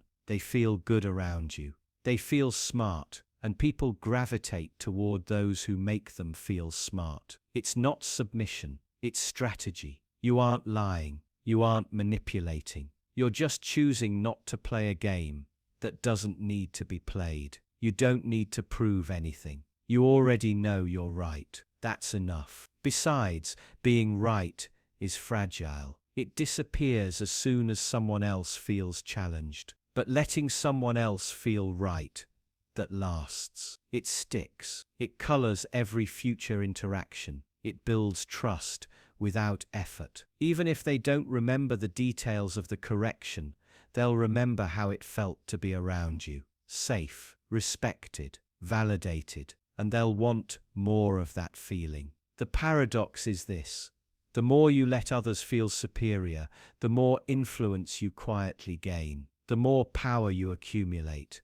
without ever having to reach for it. because no one resists someone who makes them feel capable. It's not about being passive, it's about being calculated, letting go of the shallow victory to win something deeper, something longer lasting. You don't have to do this with everyone, just the ones who matter, the ones whose trust opens doors, whose respect shifts outcomes, whose egos need to breathe before they'll listen to you. They won't even realize what's happening. They'll think they're the ones leading, teaching, guiding, and you'll quietly guide them through their own sense of certainty. But here's where it becomes uncomfortable. Sometimes you'll feel the need to correct them, to protect your identity, to remind them you aren't stupid or naive or uninformed. You'll feel your pride flare up. That's the test. Can you let it burn quietly inside you without acting on it? Can you sit in the discomfort of being underestimated, knowing that it gives you leverage? Because if you can, you'll notice a shift. They'll start coming to you more often, trusting your silence, confiding in you, deferring to you in moments that matter. Not because they see you as weaker, but because they don't feel the need to guard themselves around you. You've shown them it's safe to be right in your presence. And strangely, that makes you more powerful than if you'd been right all along. It's a trick that doesn't feel like a trick, a manipulation that doesn't look like manipulation, a power that doesn't announce itself. And that's why it works. Because by letting others feel smarter, you become someone they want to be around, someone they want to believe in, someone they trust, without knowing why. And they never suspect the truth, that you let them correct you, so they would never try to stop you. What happens when you stop trying to understand someone and ask what you would do instead? Not what you would feel, not what you believe, but what you would actually do if you were them, in their place, in their situation, surrounded by their history, their limitations, their pain. What would you do? Because the moment you shift from asking why to asking what, everything changes. The story stops being about someone else. It becomes about you. You're no longer an observer, evaluating someone else's decisions from a safe distance. You're inside the dilemma now. You're holding the same options, the same pressures, the same risks, and suddenly judgment becomes harder. Much harder. Think of someone who disgusts you, someone who's done something you consider unforgivable. Maybe they betrayed a loved one, abused power, lied when it mattered most. Maybe they committed violence, or turned their back on someone they should have protected. You've told yourself you'd never do what they did, that it goes against everything you believe in. But belief isn't behavior, and values aren't instincts. If you were in their exact position, emotionally, psychologically, circumstantially, are you completely certain you'd choose differently? Try to answer honestly. Strip away the safety of hindsight. Forget the version of yourself you like to imagine. Just focus on the facts. Pressure, fear, desperation, loneliness, shame. Those things change people. They distort perception. They narrow possibility. They make the unthinkable feel like the only option. What if the person you're judging didn't see 5 choices, but one? What if their world was so small, so tight, so unbearable, that this thing they did, the thing you condemn, felt like the only way forward? Could you say, with total confidence, that you wouldn't have done the same? Most people think they could. Most people believe in their own strength, their clarity, their principles. But that belief is untested.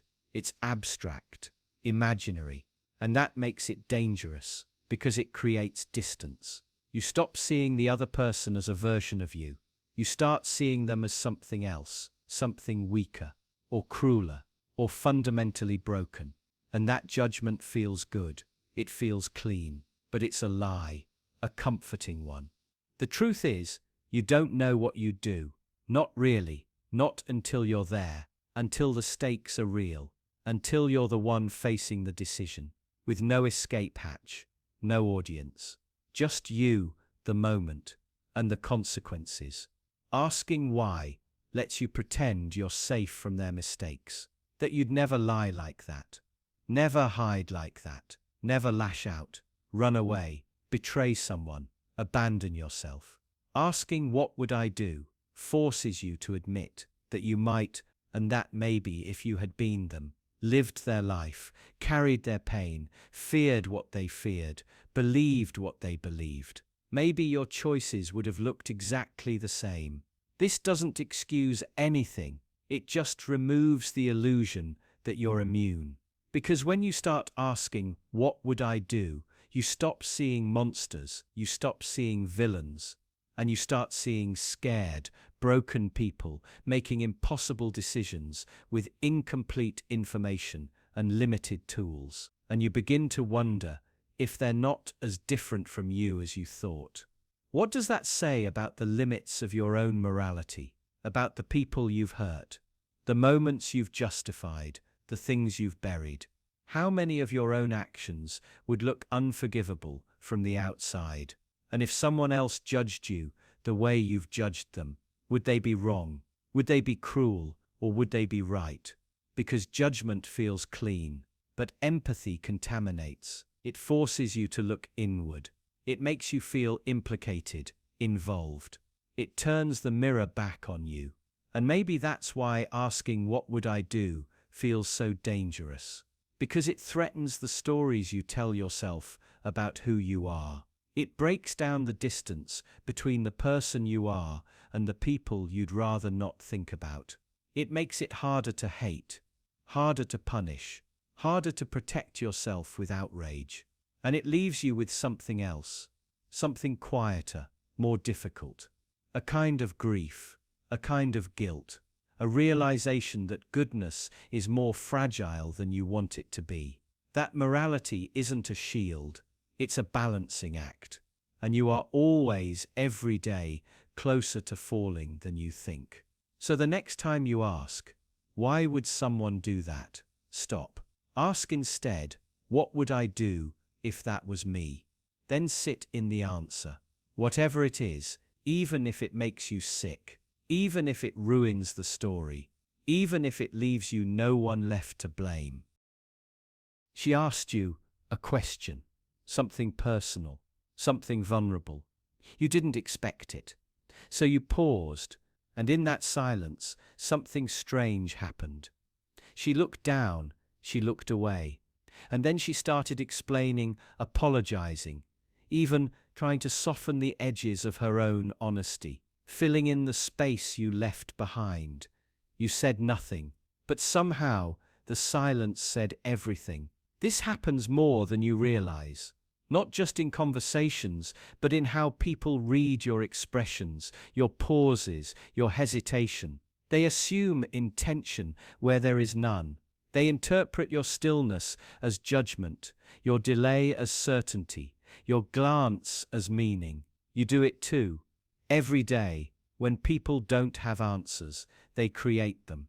Their minds rush to explain what they see, to complete the pattern, to avoid uncertainty. And the more silent you are, the more intensely they search. You don't need to lie. You don't even need to speak. Just wait long enough, and people will do the work for you. They'll fill in the silence with their own insecurities, their own guilt, their own assumptions, and they'll believe it came from you. This isn't manipulation in the way people usually imagine. It's quieter, slower, more unsettling, because the power doesn't come from control, it comes from emptiness. A pause long enough to make someone sit with their own discomfort. You see it in interviews. Someone asks a hard question, and instead of answering, the subject hesitates. The interviewer leans in. They guess, they project. And the longer the silence stretches, the more certain they become that they've understood. But they haven't. They're only seeing themselves. Or imagine a courtroom. A witness stumbles. The lawyer waits, says nothing, and suddenly the witness fills the gap, offering more, explaining too much, saying things they weren't asked. The silence didn't pressure them. It revealed them. The human mind fears uncertainty more than pain. We are addicted to resolution, to conclusions. And when none is offered, we make them ourselves, even if they're wrong. That's why the trick works. Because it's not really a trick. It's a mirror. A gap that begs to be filled. People are desperate to be understood, but terrified of being judged. When you don't respond, they assume the worst or the best, depending on what they already believe about themselves. It's not about what you say. It's about what they think you meant. And when they can't be sure, their mind chooses the answer that hurts the most. The one they already fear is true. This is why silence can feel louder than speech. A glance that lingers 1 second too long. A delayed reply to a message. A question you never answer. It doesn't matter what your intention was. Their mind won't wait for you. It will decide on its own. And once they've made up their mind, it's nearly impossible to undo. They'll hold on to that imagined answer, defend it, replay it, and every time they do, it becomes more real, more certain. Even if you eventually speak, it's already too late. The silence became its own story. And maybe the most disturbing part is that you already know this. You've done it too. You've sat in silence and filled in the blanks, convinced yourself you were being ignored, rejected, judged. Not because of anything that was said, but because of what wasn't. You created an entire narrative from nothing, and once that narrative took hold, it changed how you acted. Maybe you pulled away, got colder, more defensive, and without realizing it, your imagined fear became a real distance, a real wound. This is how illusions form, not from deception, but from silence, from absence, from the space between words that the mind rushes to complete, because it can't help itself. And now you see why this is so powerful, why it should almost be illegal, not because it forces people, but because it lets them force themselves. You don't have to control what they think. You just have to leave enough silence for them to think it. They'll do the rest, and maybe the scariest part is this. You don't even have to mean it. Just delay your answer. Let them fill in the gap. They always will. What happens when someone speaks in your voice, but it isn't you? Not an impersonation, not a lie, just your words. Taken, repeated, slightly shifted, used not to deceive, but to control. It starts small. You notice someone quoting you in conversation, harmless, then again, and again. At first it flatters you, people are listening, but then they start using your words in ways you never meant. They build arguments on things you once said, things you barely remember. They reshape your opinions, push conclusions you never made, but they use your words, so you can't quite object. And slowly, they make you responsible for ideas you never believed. This is how it works. Not through debate or confrontation, not by convincing you, but by removing your ability to resist. The words are familiar, the tone is yours, and when they're repeated back to you, it feels like something you already agreed to, so you don't argue, you just hesitate. And in that pause, they take control, because influence doesn't need to overpower you. It only needs to sound like something you might have said. Over time, they stop using your name. They don't need it anymore. The words are enough. Your phrases, your style, your reasoning spread, repeated, twisted, just enough to serve their purpose. Others begin to repeat them too. Now you're watching an idea grow, not because it's persuasive, but because it sounds like it came from someone trustworthy, someone like you. It feels like your mind is being used against you. You hear your thoughts echoed in decisions you didn't make, beliefs you don't hold, actions you wouldn't take. But they're using your language, so objecting feels confusing. It feels like betraying yourself. You hesitate again. They win again. This is the trap. They don't change what you say. They change what your words mean. Bit by bit, the context shifts until your statement supports something you never agreed with. But it's too late to clarify. Too late to protest. They've already built a framework using pieces of your own thinking. They've made your mind their tool. And now, every time you speak, you feed them more material.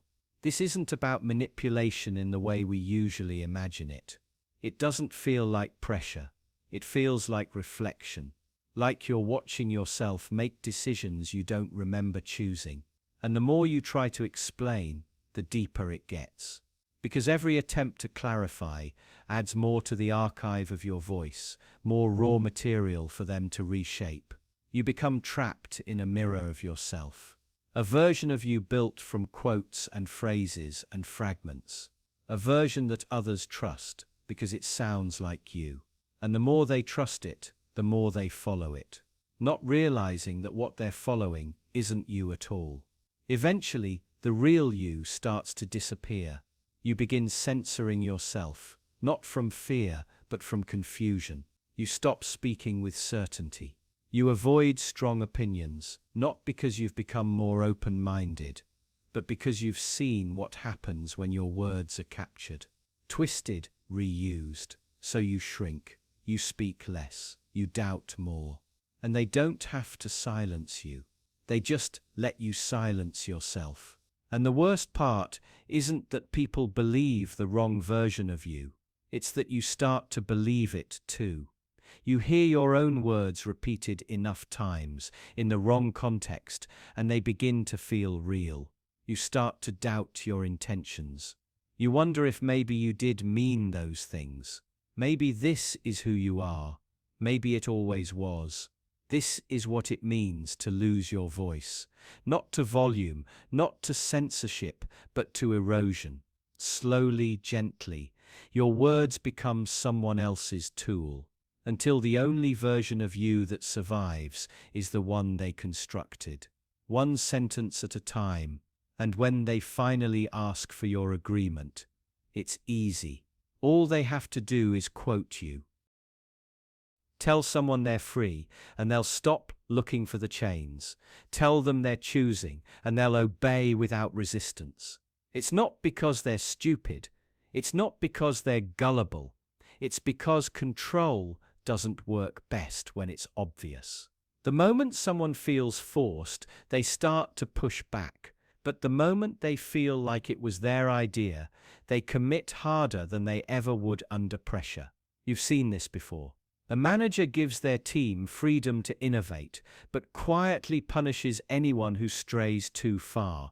A partner says do whatever makes you happy, but withdraws affection when you don't choose what they want. A government lets people vote, then limits the options until every ballot leads to the same outcome. It feels like liberty, but every path is already paved, every fork already decided. The trick isn't to take power, it's to make them think they're holding it. And it works better than fear ever could. Fear creates resistance. Freedom creates compliance. When someone believes they're acting of their own free will, they become deeply invested in the outcome. They defend it. They justify it. They bind themselves to it. Even if it's not in their best interest. Even if it's harming them. Because once you've chosen something, especially publicly, your brain starts working to protect that choice. It filters out anything that contradicts it. It reframes any doubt as confusion. It turns obedience into identity.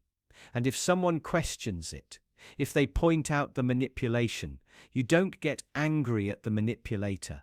You get angry at them. Because now they're threatening not just your choice, but your sense of agency. The part of you that needs to believe you are free. It happens quietly. You buy the phone you're told is the best. You follow the routine you're told is empowering. You adopt the opinion that just happens to align with the loudest voices around you. You feel independent. But everything you've chosen was already curated, nudged, and structured to lead you here. And then you defend it. You say it was your decision. You say you're not influenced.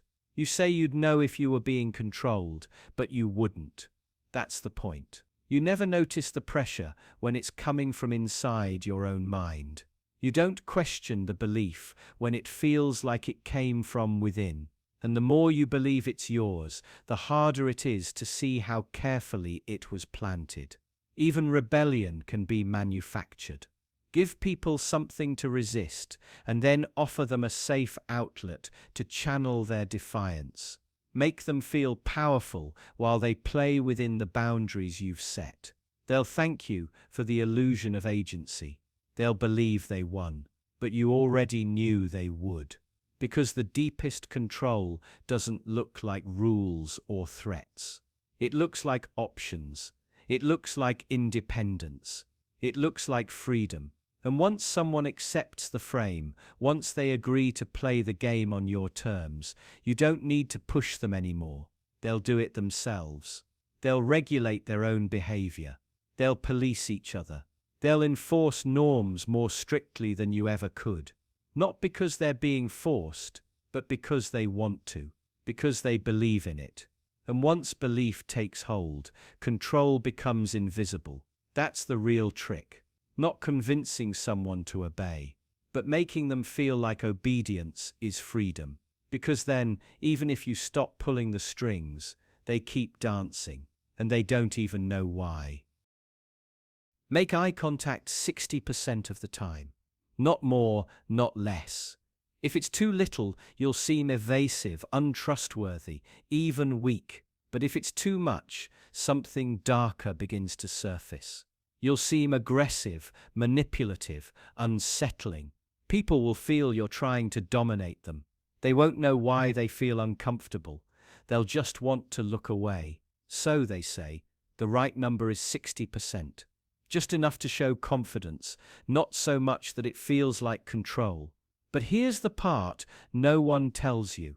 This isn't about communication. It's not about connection. It's about manipulation. Because eye contact doesn't just transmit attention. It alters behavior. The moment someone meets your gaze, their sense of self changes. Their awareness shifts. They become more conscious of how they appear, how they sound, what you might be thinking of them. In that moment, you're no longer just looking at them, you're shaping them. It starts subtly. They hold their posture differently. They nod more often. They hesitate when they speak. They mirror your expression. Their brain interprets your gaze as pressure, as scrutiny, and under scrutiny, people perform. This is why confidence is often confused with dominance. Why people trust those who look them in the eye, not because they're honest, but because they're bold enough to impose their presence. They force attention. They capture your mental space. And you respond by conceding ground without realizing it. 60% is just the threshold. Enough to assert without provoking. Enough to lead without triggering alarm. But if you understand this, really understand it, you start to see how fragile social interaction is. How much of it is just a negotiation of subtle power, hidden under the appearance of politeness. Consider what happens when someone refuses eye contact. You immediately sense something's wrong. You wonder if they're hiding something. But maybe they're not. Maybe they're just trying to protect themselves from your influence. Because the gaze doesn't only communicate, it penetrates, it pushes inward, it searches.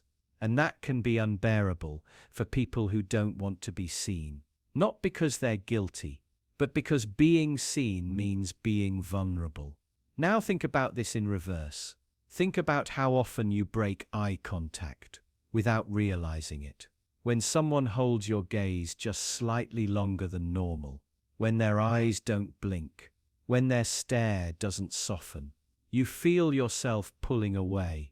You tell yourself it's discomfort, awkwardness.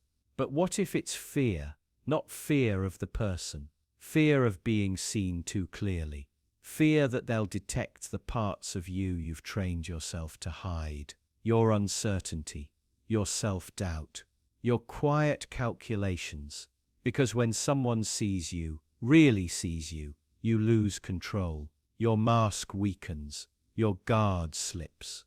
And if they're looking with intent, if they know what they're doing, you begin to feel exposed. And yet we're told to make eye contact, to build trust, to appear genuine, to be liked. But maybe trust isn't what's really happening. Maybe what you're feeling is submission. You believe you're connecting, but are you? Or are you just responding to an invisible pressure? The pressure to be seen well, to be liked, to be approved of. Think about a job interview, a date, a negotiation. Think about how you modulate your eye contact, how you measure it without even knowing why. You're performing a calculation. How much power do I want to give? How much vulnerability can I risk? And the other person is doing the same. 60% isn't a social grace. It's a tactic, a carefully measured intrusion, not enough to feel like coercion, but enough to tip the balance of control in your favor. And the deeper problem is that once you know this, you can't unsee it. You begin to notice when others use it against you, the steady gaze that makes you agree more easily, the slight squint that makes you second-guess yourself, the tiny tilt of the head that makes you feel inferior. You start to see social interaction not as connection, but as contest, not as mutual understanding, but as a dance of subtle control. And the more skilled someone is, the more invisible their control becomes. So maybe this is why true eye contact, unmeasured, uncalculated, feels so rare. Because most people are performing. They're watching your eyes, watching your reactions, adjusting themselves moment by moment to maintain the upper hand. And you're doing the same. Even in silence, even in kindness, even in love, we're measuring, responding, maneuvering. Eye contact isn't just intimacy, it's strategy. It's control disguised as presence. So the next time someone tells you to make eye contact, 60% of the time, remember this. They're not teaching you how to connect. They're teaching you how to win. And maybe that's why eye contact feels so powerful. Because deep down, you know it's not about being seen. It's about being shaped, being changed, being controlled. And the moment you lock eyes, it's already begun. What happens when you let silence win the room? Not as a tactic, not as a strategy, but as a way of being. When you resist the urge to fill the air, to prove, to persuade, when you simply speak less than them. Most people don't realize how quickly they lose influence by trying to earn it. Every word, every explanation, every effort to convince slowly erodes their power. They believe that the more they talk, the more control they have. But control doesn't come from speaking. It comes from being heard. And the more you speak, the less they listen. You've felt it before. In a meeting, in an argument, in a moment where someone just wouldn't stop talking. Their voice started blending into background noise. You stopped hearing the meaning. You started waiting for your turn to speak. And somewhere in that waiting, they lost you. Not because of what they said, but because they said too much. There's something unsettling about someone who speaks little. You find yourself leaning in, trying to read between the silences, projecting intention where there may be none. You fill in their blanks with your own thoughts, and in doing so, you hand them power they never asked for. The less someone says, the more their words matter. The fewer the moments, the heavier they feel. Each silence becomes a kind of tension, a question left unanswered, a presence that demands attention without requesting it. And the mind hates unanswered questions. It circles them, obsessively. If you speak first, they anchor to your words. If you speak last, they adjust their views to yours. But if you barely speak at all, just enough to create pressure, just enough to reveal certainty, they begin to second-guess themselves. They wonder what you're thinking, why you're not reacting, what you see that they don't. This uncertainty makes people reveal more than they intend to. They start to explain themselves before they're accused. They fill silences with confessions. They interpret your stillness as superiority, your brevity as judgment, and without realizing it, they begin performing for you, trying to win you over, trying to win back control they never noticed slipping away. But silence isn't just a social weapon. It's a mirror. When you stop speaking, when you let them fill the space, they expose what's inside them, their assumptions, their insecurities, their hunger for approval, and most disturbingly, their craving to be understood. The desire that drives most behavior isn't to dominate, but to be seen. When you don't give that freely, they bend themselves trying to earn it. You might think that by saying less, you risk being misunderstood, that your silence will be seen as weakness, ignorance, or indifference. But the truth is, people project strength where there is mystery. They imagine depth where there is restraint. You don't need to tell them who you are. If they never hear your explanation, they will create one. And they will build it in your favor because they want you to be what they hope you are. It's not manipulation. It's nature. The human brain fills gaps, and silence is a gap with no boundaries, a blank canvas people rush to complete. The less you say, the more space you give them to reveal themselves, and the more power you hold simply by being there. But this isn't easy. Speaking less requires discipline, especially when you feel threatened, when you're being questioned, when you're misunderstood. That's when the temptation is strongest, to defend, to explain, to prove. And that's when silence matters most. Because in those moments, restraint becomes dominance. Speaking less doesn't mean saying nothing. It means saying only what's essential. It means choosing your moments with care. Because when you rarely speak, your words don't compete. They interrupt. They land with finality. They close the space. And this changes everything. Suddenly people pause after you speak. They reflect. They rethink. Not because you're loud, but because your silence made them listen. They feel your presence more than your words. They remember the moment more than the message. Influence isn't volume. It's gravity.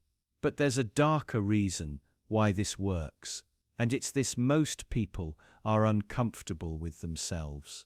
They can't stand silence because it forces them to listen to their thoughts, their doubts, their unfinished conclusions.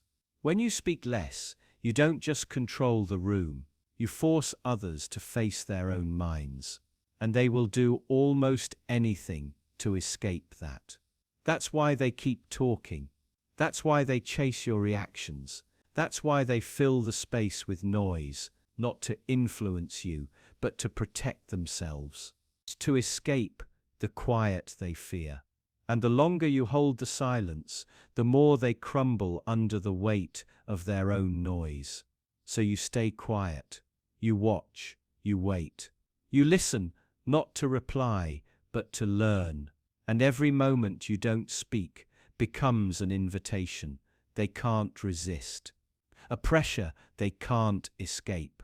And without raising your voice, without asserting anything at all, you lead, not by dominance, not by persuasion, but by silence, stillness, restraint. And when you finally do speak, they listen, not because they have to, but because they want to. Because your silence made your voice feel like truth. And once they believe that, you never have to fight for influence again. They'll hand it to you, willingly, quietly, without even knowing why. What happens when someone believes in you more than you believe in yourself? Not with encouragement, not with cheerleading, Just a calm, quiet certainty. They tell you you're good at something, and not because they're trying to be kind, they say it like it's a fact, like it's obvious, like everyone knows but you, and something strange begins to happen. At first, you're skeptical. You brush it off. Maybe they're just being polite. Maybe they don't really understand. But then you notice how your hands stop hesitating, how your thoughts slow down, how your confidence, once fragile, begins to anchor itself to their belief. You don't even notice it at first, but your posture shifts, your voice settles, you start doing the thing a little more, a little better. You begin to notice details you used to overlook. You start making decisions faster. You begin to take risks, and the belief that you're good at it starts to feel like the truth. But here's the part no one warns you about. It might not have been true at all. You may have started with nothing, no skill, no gift. Just the weight of someone else's words, repeated often enough to become your own internal voice. Their certainty replaces your doubt. Their faith becomes your foundation. And over time, without even realizing it, you start building yourself around a lie that feels real. Until one day, it is real. You become good. Not because you always were, but because someone told you you could be. Because they said it with such calm assurance that your mind had no reason to fight it. And now you wonder what else could have been true if someone had told you. What if someone had looked at your failures and said, "Of course you're going to get this. You're good at it." Would you have tried longer? Tried differently? Would your brain have looked for patterns, found the right angles, stuck with the problem just a little bit more? We imagine talent as something fixed. You either have it or you don't. But what if talent is just a consequence of belief? What if mastery is built on nothing more than someone seeing something in you before you do? But now the thought turns darker. What if the opposite is also true? What if the only reason you failed at something wasn't because you lacked ability, but because no one ever told you you were good at it? Or worse, because they told you you weren't? How many things did you stop trying because of a single offhand remark? How many skills, talents, entire lives were abandoned because someone laughed, dismissed, or just stayed silent? Maybe someone once said, "You're not cut out for this," and you believed them. And maybe that belief made it true, because belief shapes attention. It changes the way you practice. It shifts how you interpret failure. If you think you're good at something, you treat mistakes as part of the process. But if you think you're bad at it, every mistake confirms the story. One path pulls you deeper, the other pushes you out. And so you begin to see that belief isn't a mirror, it's a mold. It doesn't reflect who you are, it shapes who you become. And the people around you, what they believe about you, shapes that mold long before you even know who you are. It's terrifying, isn't it? That something as soft as a sentence can change the course of your life. That someone's quiet confidence in you can rewrite your limits, just as easily as someone's doubt can destroy your ambition. And maybe the most disturbing thought is this: you're doing it to other people all the time. Every time you tell someone they're talented, or lucky, or hopeless, or average, you're planting something inside them. And if you say it often enough, calmly enough, with enough certainty, they might start to believe it. They might start to shape their entire life around your words. Not because they were always destined for that path, but because you nudged them onto it, quietly, subtly, invisibly. And so belief becomes a kind of power, a quiet manipulation, a way of bending someone's future without ever touching them. Sometimes it helps, sometimes it heals. But it's still control, because the scariest part isn't that belief changes people, it's that it works even when it's wrong. And you'll never know how much of who you are today is the result of someone else's conviction, repeated at just the right moment when you were still listening, when your idea of yourself was still soft enough to bend, when the mold hadn't hardened yet. You think you know yourself. But what if that self is just a story someone else started writing for you? And what if you've been finishing it, line by line, ever since? Most people wouldn't stop to check. They'd see someone else walking toward it and simply follow, not because they've thought it through, not because they believe it's right, but because someone else already did it. And that's enough. They'll cross the street when the light is red if others are already crossing. They'll stand in line without knowing what it's for. They'll laugh at a joke they don't understand because everyone else is laughing too. They'll pretend to know. They'll pretend to care. They'll pretend to agree. Not because it's true, but because it's safer that way. There's something quiet, invisible, and terrifying about this instinct. Most of the time, it works. It makes life smoother, less confrontational. It helps groups move in sync, helps society function without everyone having to think too much. But every once in a while, it leads somewhere darker, and no one notices until it's too late. You'd think people follow others because they trust them, but they don't. They follow because they're afraid. Afraid of standing out, afraid of being wrong, afraid of the silence that follows when you're the only one who doesn't agree. And so they obey, not out of conviction, but out of fear of isolation. You've seen this before. A group laughs at someone who isn't in the room, and you laugh too, even if it feels wrong. You feel the pressure rise inside you, not to protect, not to defend, but to avoid being next.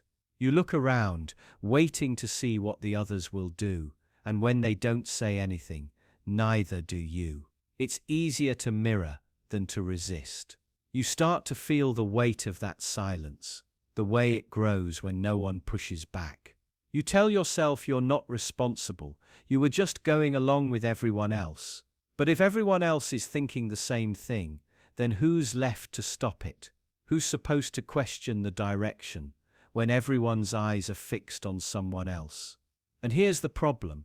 Most people don't notice they're doing it. The shift is too subtle. A glance, a nod, a hesitation. One person acts with confidence, and suddenly that confidence spreads, infects, not because it's right, just because it's loud. And once enough people go along, questioning it becomes nearly impossible. At that point, resistance feels not only dangerous, but absurd. You might think you'd be different. You might believe you'd speak up, walk away, refuse. But there's something about being alone in a room full of agreement that makes disagreement feel like betrayal. You hesitate, not because you've changed your mind, but because the air feels heavier when no one else shares your hesitation. Doubt begins to look like weakness. So you stay quiet, even when something inside you is screaming to stop. It doesn't take violence to make people obey. It only takes consensus, or the illusion of it. And once that illusion takes hold, even obvious wrongs start to look normal. You tell yourself you're just being reasonable, that now isn't the time, that it's not your place. You wait for someone braver, but they're waiting too, and the silence deepens. This is how cruelty becomes acceptable, how harm spreads in plain sight, not through orders or commands, but through slow, quiet imitation. A tone, a posture, a joke that crosses a line and no one stops it. Everyone just waits for someone else to draw the boundary, but no one ever does. You'd be surprised how easily people will override their own judgment, just to avoid being alone. They'll doubt their eyes. They'll ignore their instincts. They'll turn away from pain if everyone else is pretending not to see it. Conformity doesn't ask you to believe. It just asks you to keep walking. And once you do it enough times, something inside you starts to change. The hesitation you used to feel, it fades. The discomfort, it numbs. The more you follow, the easier it gets to keep following. Until one day, you're not pretending anymore. You've become what you once hoped someone else would stop. There's a moment when you realize you haven't made a choice in a long time. Not really. You've just been reacting, copying, adjusting yourself to fit. And you think back, trying to remember the last time you did something you truly believed in, and you can't, because belief has slowly been replaced by comfort, by convenience. And now you see it clearly. The danger was never the people giving the orders. It was the people silently watching, silently agreeing, silently waiting. Most people don't want to lead or think or take responsibility. They just want to be part of something, anything, even if it's wrong. And maybe the most disturbing part is how normal it feels, how quiet, how unremarkable. You don't notice the moment when you stopped asking questions, when you stopped choosing, when you started following, without even realizing it. Because the real danger isn't what most people do. It's how quickly you become one of them.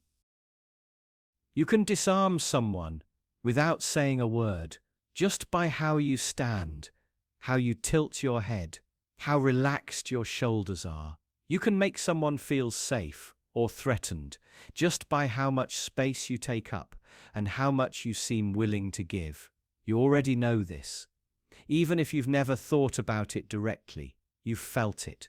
The way someone stands too close, angles towards you sharply, eyes locked, shoulders stiff. It triggers something ancient. You feel cornered, watched, judged. Even if they're saying something kind, your body reads it as danger. But there's another kind of presence, one that's loose, soft, open. A person who leans back, palms visible, posture wide and calm. Their body says, "I'm not here to take, I'm not here to fight, I'm safe." That's all it takes to make someone lower their guard. A few millimeters of muscle movement, a different tilt of the chin. The body tells a story faster than words ever can. And once someone feels safe around you, something else happens. They stop thinking carefully. They start revealing things. They mirror your calm. They open back. This is where it gets dangerous, because safety isn't the same as trust. You can create safety without earning trust. You can manufacture comfort just by changing how you move. And once someone feels that comfort, they'll assume things about you. Good things. They'll fill in the blanks. They'll project kindness, empathy, even honesty onto someone who's just standing a certain way. Now, imagine using this deliberately. Every movement designed to calm, every blink, every gesture tuned to quiet another person's nervous system. Not to connect, but to control. It works even when people know it's happening. Even when they suspect manipulation, their body betrays them. Their breathing slows. Their defenses drop. They want to believe the comfort is real. This isn't about lying. It's about bypassing, avoiding resistance altogether, using instinct to make someone feel like you're on their side, so their mind never raises the question. And it's subtle. That's what makes it powerful. No threat, no force, no demand, just presence. Just the illusion of emotional safety. Think about that. You can walk into a room and shift the energy without saying a word. You can create vulnerability just by seeming harmless. And once someone sees you that way, they'll give you things. Not just their attention, but their thoughts, their feelings, their consent. This is how con artists work, how interrogators soften their targets, how toxic people rebuild relationships they already destroyed. They don't argue, they don't justify, they just look at you with relaxed eyes, nod slightly, and say nothing for a moment too long, and you relax. Even if your mind remembers what they did, even if your gut says something's wrong, your body hears their body and believes them. This is why sincerity is so easy to fake. Because sincerity isn't about truth, it's about signal. It's about posture, breath, eye contact, the right kind of stillness. You've probably done this yourself, not with bad intentions. Just instinctively, soften your voice, tilt your head, turn slightly to the side. Make yourself seem non-threatening. You are trying to help, to connect. But it's the same mechanism, the same trick. What's unsettling is how little intent matters. The effect is the same. The moment you seem safe, people stop guarding themselves. And not because they decided to, but because their nervous system made the choice for them. And once that happens, they won't even know why. They'll say you seemed trustworthy, kind, grounded. They'll talk about intuition. But what they really mean is your body made me feel calm. And if you're willing to, you can weaponize that. You can use openness to get close, to pull people in, to collect their stories and secrets without earning them, to bypass consent and call it connection. Because the human nervous system wants to feel safe more than it wants to feel right, more than it wants to protect itself. And it can't tell the difference between real safety and the performance of it. So maybe the question isn't whether you should use this. Maybe it's whether you already are. How often do you soften yourself to get what you want? How often do you smile when you're hiding something? How often do you use calmness as a form of leverage? And how often has it worked? You might think it's harmless, but think again. Every time someone trusts you because you felt safe, not because you proved yourself, you've stepped into a gray zone, a place where authenticity and strategy blur. And once you learn how effective it is, it becomes hard not to use. Hard not to default to openness when you want control. Hard not to use your own body as a way to influence without appearing to. And maybe the worst part isn't that others fall for it. Maybe it's that you do too. You start to believe your own performance. You start to think your kindness is real when it's actually just a habit, a reflex, a trick. You start to forget what honesty feels like without strategy. You forget how to just be without adjusting your presence to manage how others see you. And slowly, without noticing, you become someone who's always playing safe, who always feels like comfort. But isn't. You become the open body people trust instinctively, even when they shouldn't. What if someone says yes, not because it makes sense, not because they believe it's right, but just because it's easier? You've probably seen this before. A decision that seems obviously wrong, a plan that's flawed, a person asking for something they shouldn't have. And yet, someone agrees. Someone nods, signs the paper, goes along with it. Not because they're convinced, but because they were asked, because saying no felt awkward or hard or like too much effort. This is how most manipulation works, not with force, not even with persuasion, but with the simple fact that people need a reason to say no. They rarely need a reason to say yes. You've likely done this yourself, in small moments. Someone invites you to something you don't want to go to, and you say yes. Someone pitches a bad idea in a meeting, and you nod along. You feel yourself going along with it, even as something inside you hesitates. And the strange part is, sometimes all it takes is the smallest reason. A dumb one, a weak one, just enough to let you move forward without friction. I didn't want to be rude. It wasn't that big of a deal. I figured someone else would speak up.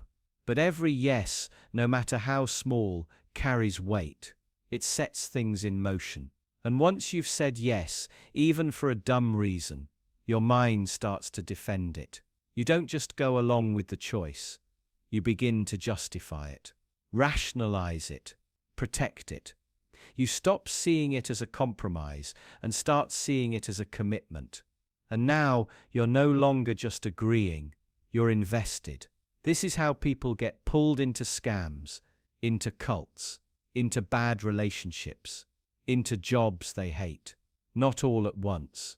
Not because they were convinced, but because they didn't stop at the first step. Because someone gave them just enough reason to say yes, and nothing inside them screamed loud enough to say no. And when things go wrong, they don't blame the moment they said yes. They tell themselves it got complicated later, that the situation changed, that they were misled. But the truth is, the real trap was quiet. It came in the form of a shrug, a smile, a sense of politeness. And once they were in, everything else followed. Imagine a stranger walks up to you and asks for your phone. You'd say no, immediately. There's no reason to give it to them. But now imagine they start with something small, directions, a quick question, a compliment. They smile, they seem friendly, and then they ask. Not urgently, just casually. Now the situation feels different. You hesitate, you consider it. And if they say, just for a second, that might be all it takes. Not because the request makes sense, but because the word just makes it feel smaller, less risky, more acceptable. This is the psychology of compliance. It doesn't need force. It only needs a rhythm, a progression. Small yeses that build upon each other, and the scariest part is your mind adapts as it goes. It doesn't look back and ask, why did I agree in the first place? It asks, what do I need to believe now to keep going? So the dumb reason you said yes becomes the foundation for a more elaborate story. You say, well, I already helped them once, or I was being open-minded.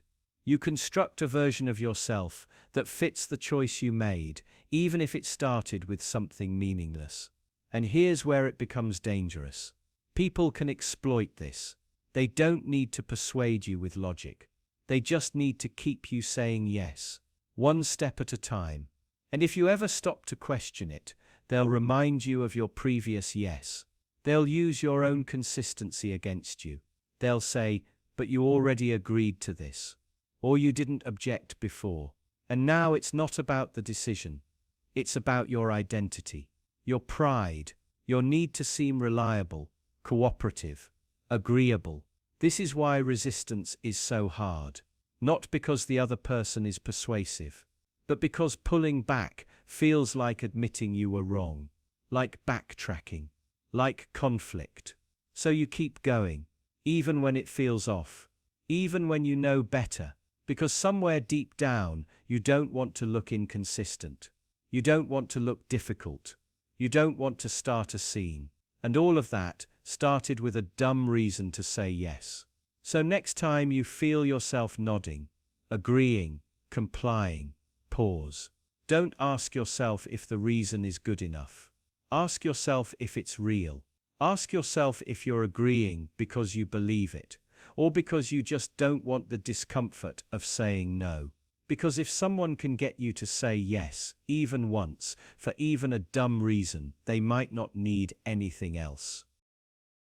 Would you tell someone a secret so dangerous it could unravel everything right after swearing it should never be spoken? You might think that's manipulation, a rhetorical trap, and maybe it is, but there's a reason it works. It plants the idea in your mind while giving you permission to reject it. It tells you, you shouldn't think about this, which makes you think about it more. It warns you, you aren't ready to hear this, which makes you listen closer. And then, when the thing is finally said, it doesn't just land, it detonates. This isn't a gimmick, it's how the mind works. Curiosity spikes when boundaries are drawn. Resistance weakens when a statement is first denied, then delivered. It's not the truth alone that matters, it's how it's framed. This tactic works everywhere, in arguments, in advertising, in seduction, in war.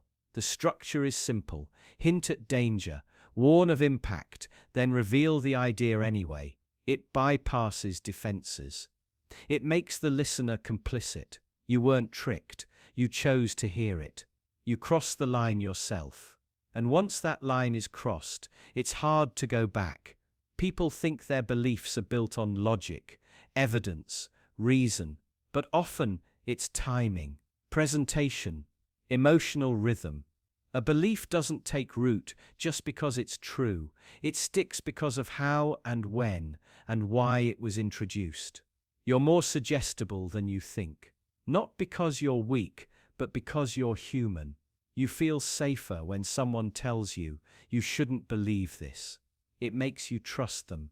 It makes the next sentence feel less like persuasion and more like revelation. That's the trick. Frame something as forbidden, and it becomes irresistible. Introduce an idea as taboo, and it becomes magnetic. Not because the idea changed, but because you did. This isn't just psychological, it's chemical. The brain releases dopamine when it senses a reward after tension. Forbidden information feels like danger and safety at the same time.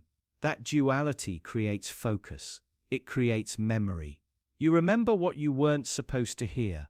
You remember what someone said just after warning they shouldn't say it. And when you repeat it to someone else, you'll do the same thing. I probably shouldn't tell you this, but, and then you will, and they'll listen. Closer than before. It's not about truth, it's about sequence. A message wrapped in a warning feels more valuable, more urgent, more real, even if it isn't. And maybe that's the real danger. Not the ideas themselves, but the way we're wired to receive them. You don't have to lie to manipulate someone. You just have to understand how to deliver the truth. Slowly, carefully, with just enough fear. I shouldn't tell you this. That phrase disarms. It creates intimacy. It makes you feel chosen, trusted, pulled into something exclusive. But it also shifts the burden. If the idea offends you, you can't blame the speaker. They warned you. If it seduces you, you can't pretend you were misled. You wanted it. That's how influence works. Not through force, but invitation. Not through argument, but permission. And the most powerful ideas aren't shouted. They're whispered, carefully, quietly. After a moment of hesitation, you don't need a reason to believe something. You just need to feel like you weren't supposed to. Because once you hear it, and once it settles in, it becomes yours. You can't forget it. You can't unknow it. And even if you doubt it, it lingers, waiting. Every time you say, I shouldn't say this, you create a little door in someone's mind. And when you say it anyway, you walk right in. And maybe you think you'd notice if someone did that to you. Maybe you think you're immune. But ask yourself, how many things do you believe, not because of evidence, but because of the way they were introduced? How many things do you repeat, not because they're right, but because someone once told you not to? You don't remember the facts, you remember the tension, the pause before the sentence, the weight in their voice. You remember the moment, not the message. And maybe that's how it works. Maybe you're less convinced by truth and more by the feeling of almost not hearing it. The idea that nearly stayed hidden. The sentence that almost remained unsaid. Because the mind is strange. It wants what it can't have, and it trusts what feels dangerous. So the next time you hear someone say, I shouldn't be telling you this, pay attention. Not to what they say, but to what it does to you. Would they care more if you whispered it? Not because it's softer, but because softness forces them to lean in, to adjust, to tune the ear and the mind. People don't lean in to shouting, but a secret, offered carefully, slowly, like it was never meant to be shared, makes them listen harder than anything else. You've probably done it before without realizing. Lowered your voice during a story, paused longer between words, added weight, not through volume, but silence. And suddenly they were hanging on every word, not because the content changed, but because the frame did. The content of a message matters, but it never matters more than how it's framed. We think persuasion is about reason, about clarity, but persuasion has always been about control, not of facts, but of attention, of emotion. The right frame doesn't change the message, it changes the receiver. Say it directly, people argue. Wrap it in secrecy, and they believe it more. If you say this is the truth, they question you. If you say, I shouldn't be saying this, they believe you.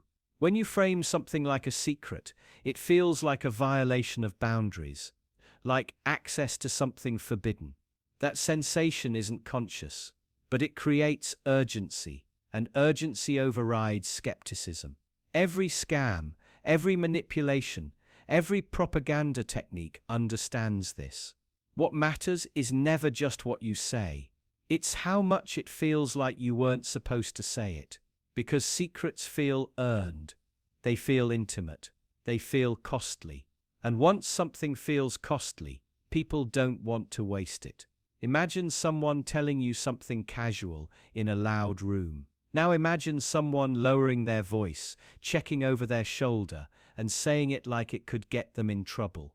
You'd believe the second one more, even if it was the same sentence, not because it's true, but because your body responds to the frame. You feel like you're receiving something dangerous, and people are more likely to believe something that feels dangerous than something that feels safe.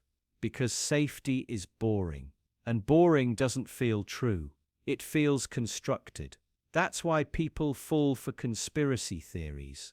It's not because they make sense. It's because they're presented like secrets, hidden truths, suppressed knowledge. It's why cults thrive on confidentiality. Why political operatives leak information off the record. Why the most dangerous ideas are never shouted, they're whispered. People confuse secrecy with authenticity. If someone says it publicly, they assume it's curated. But if someone says it reluctantly, privately, softly, they assume it's real. You don't trust the person who speaks confidently. You trust the one who hesitates, who seems afraid, who makes you feel like part of something exclusive. So what happens when this becomes a habit? When every message is framed as a secret, when people stop distinguishing between what's forbidden and what's just well marketed, they stop thinking, they stop checking, they start believing not because it makes sense, but because it feels hidden. That's how you control people. Not through logic, but through the suggestion that they've seen behind the curtain, that they're in on something others aren't, and then something darker happens. They start protecting the secret, defending it. Not because it's true, but because it gives them status, identity, purpose. You never had to prove your point. You only had to make it feel rare. Now they'll do the work for you. They'll evangelize it. Not because they understand, but because it's theirs. You've reframed the relationship. They're not listening because they're convinced. They're listening because they want to keep hearing, and you can keep feeding them. Slowly, carefully, making every word feel like a risk, even if you're lying, even if you're manipulating, because by then it doesn't matter what you're saying, only how it makes them feel. And that's why the most powerful form of control doesn't look like control at all. It looks like trust. Quiet, careful, unearned trust, built entirely on the illusion of intimacy, and destroyed, if ever, far too late. They don't look at you when you speak clearly, not when you're calm, straightforward and focused. They only really look when something breaks your rhythm, when your voice drifts slightly, when your eyes wander for a second too long, when you seem just a little distracted. That's when they start chasing you. It's subtle, but it's real. People notice uncertainty like prey, notice movement. It pulls them in, and not because they care about what you're thinking, but because they want to know what you're hiding. The human mind treats distraction like a puzzle. Something has your attention, and now they want it too. So you let them. You let your attention drift, just slightly. You pause for a beat too long before answering. You look past them instead of into them. You create just enough space for their curiosity to enter. And they lean forward, because now they're not listening to what you say. They're searching for why you aren't saying more. Every small delay becomes loaded. Every half-thought seems important. They fill in gaps you never spoke. They invent stories behind your silence. They believe there must be something deeper, something beneath. This is where the power begins. Not in what you offer, but in what you withhold. People don't chase certainty. They chase doubt. They follow unanswered questions. A quiet hesitation is louder than a confident claim. A glance over the shoulder says more than a rehearsed explanation. But here's the trap. You don't actually have to be thinking of anything else. You just have to look like you are. The illusion is enough. The moment you break eye contact, they wonder what stole your gaze. The moment your voice slows, they wonder what you're calculating. The moment your presence softens, they feel the need to sharpen theirs. It's not about being aloof. It's about making them feel like something's just out of reach. Now they start filling in the blanks. They begin guessing at your intentions, projecting emotions, overinterpreting every gesture. They work to re-engage you, to regain your full attention, not because they care about your focus, but because they feel they've lost control of it.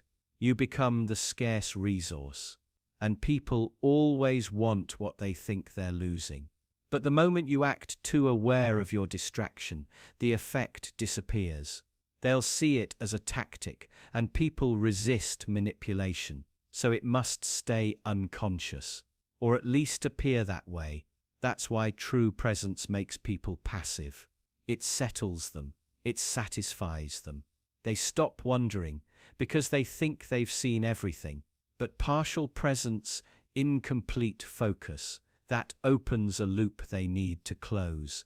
And the loop is powerful, because once someone feels it, they can't let it go. It keeps them returning, checking, testing, trying to find what they think you've hidden. You haven't hidden anything, but that doesn't matter. What matters is that you allowed their mind to go searching. And searching minds are vulnerable. They rush to fill silence. They reveal things without meaning to. They overcompensate. They try too hard, and in trying, they expose what they wouldn't if they felt secure. All because you looked away for half a second. That's the part no one wants to admit. That attention is not earned by force. It's drawn out by absence, pulled forward by confusion, fueled by tension that never resolves. People chase what retreats. You don't need to say more. You don't need to be more interesting, more charismatic, more dominant. You only need to break the pattern slightly, just enough to make them wonder. Because when you act slightly distracted, you give others a job. Their job is to interpret you, to decode you, to predict you. And the more they try, the more control you have. Not because you're manipulating them, but because they've begun doing the work for you. They start imagining a version of you that's more complex, more mysterious, more important than the real one. They give you more depth than you have, more story, more significance. And that imagined version, it's harder to let go of. That's why people stay hooked, not to who you are, but to the version of you they created to explain your absence. And this is what makes it dangerous. Because eventually you might start believing it too. You might forget that the attention wasn't earned, it was evoked. You weren't being profound, you were just quiet, just distracted, just absent enough to be chased. And once you see that work, once you feel that power, it becomes harder to speak plainly, harder to give full answers, harder to show up completely. You begin to rely on the absence, on the silence, on the flicker of hesitation that makes people lean in, until one day you forget how to be known at all. You become a performance of fragments, a carefully constructed gap, and no one ever sees you fully, not because you're hidden, but because you're always just slightly out of reach, because that's what they wanted, because that's what they chased, and you let them.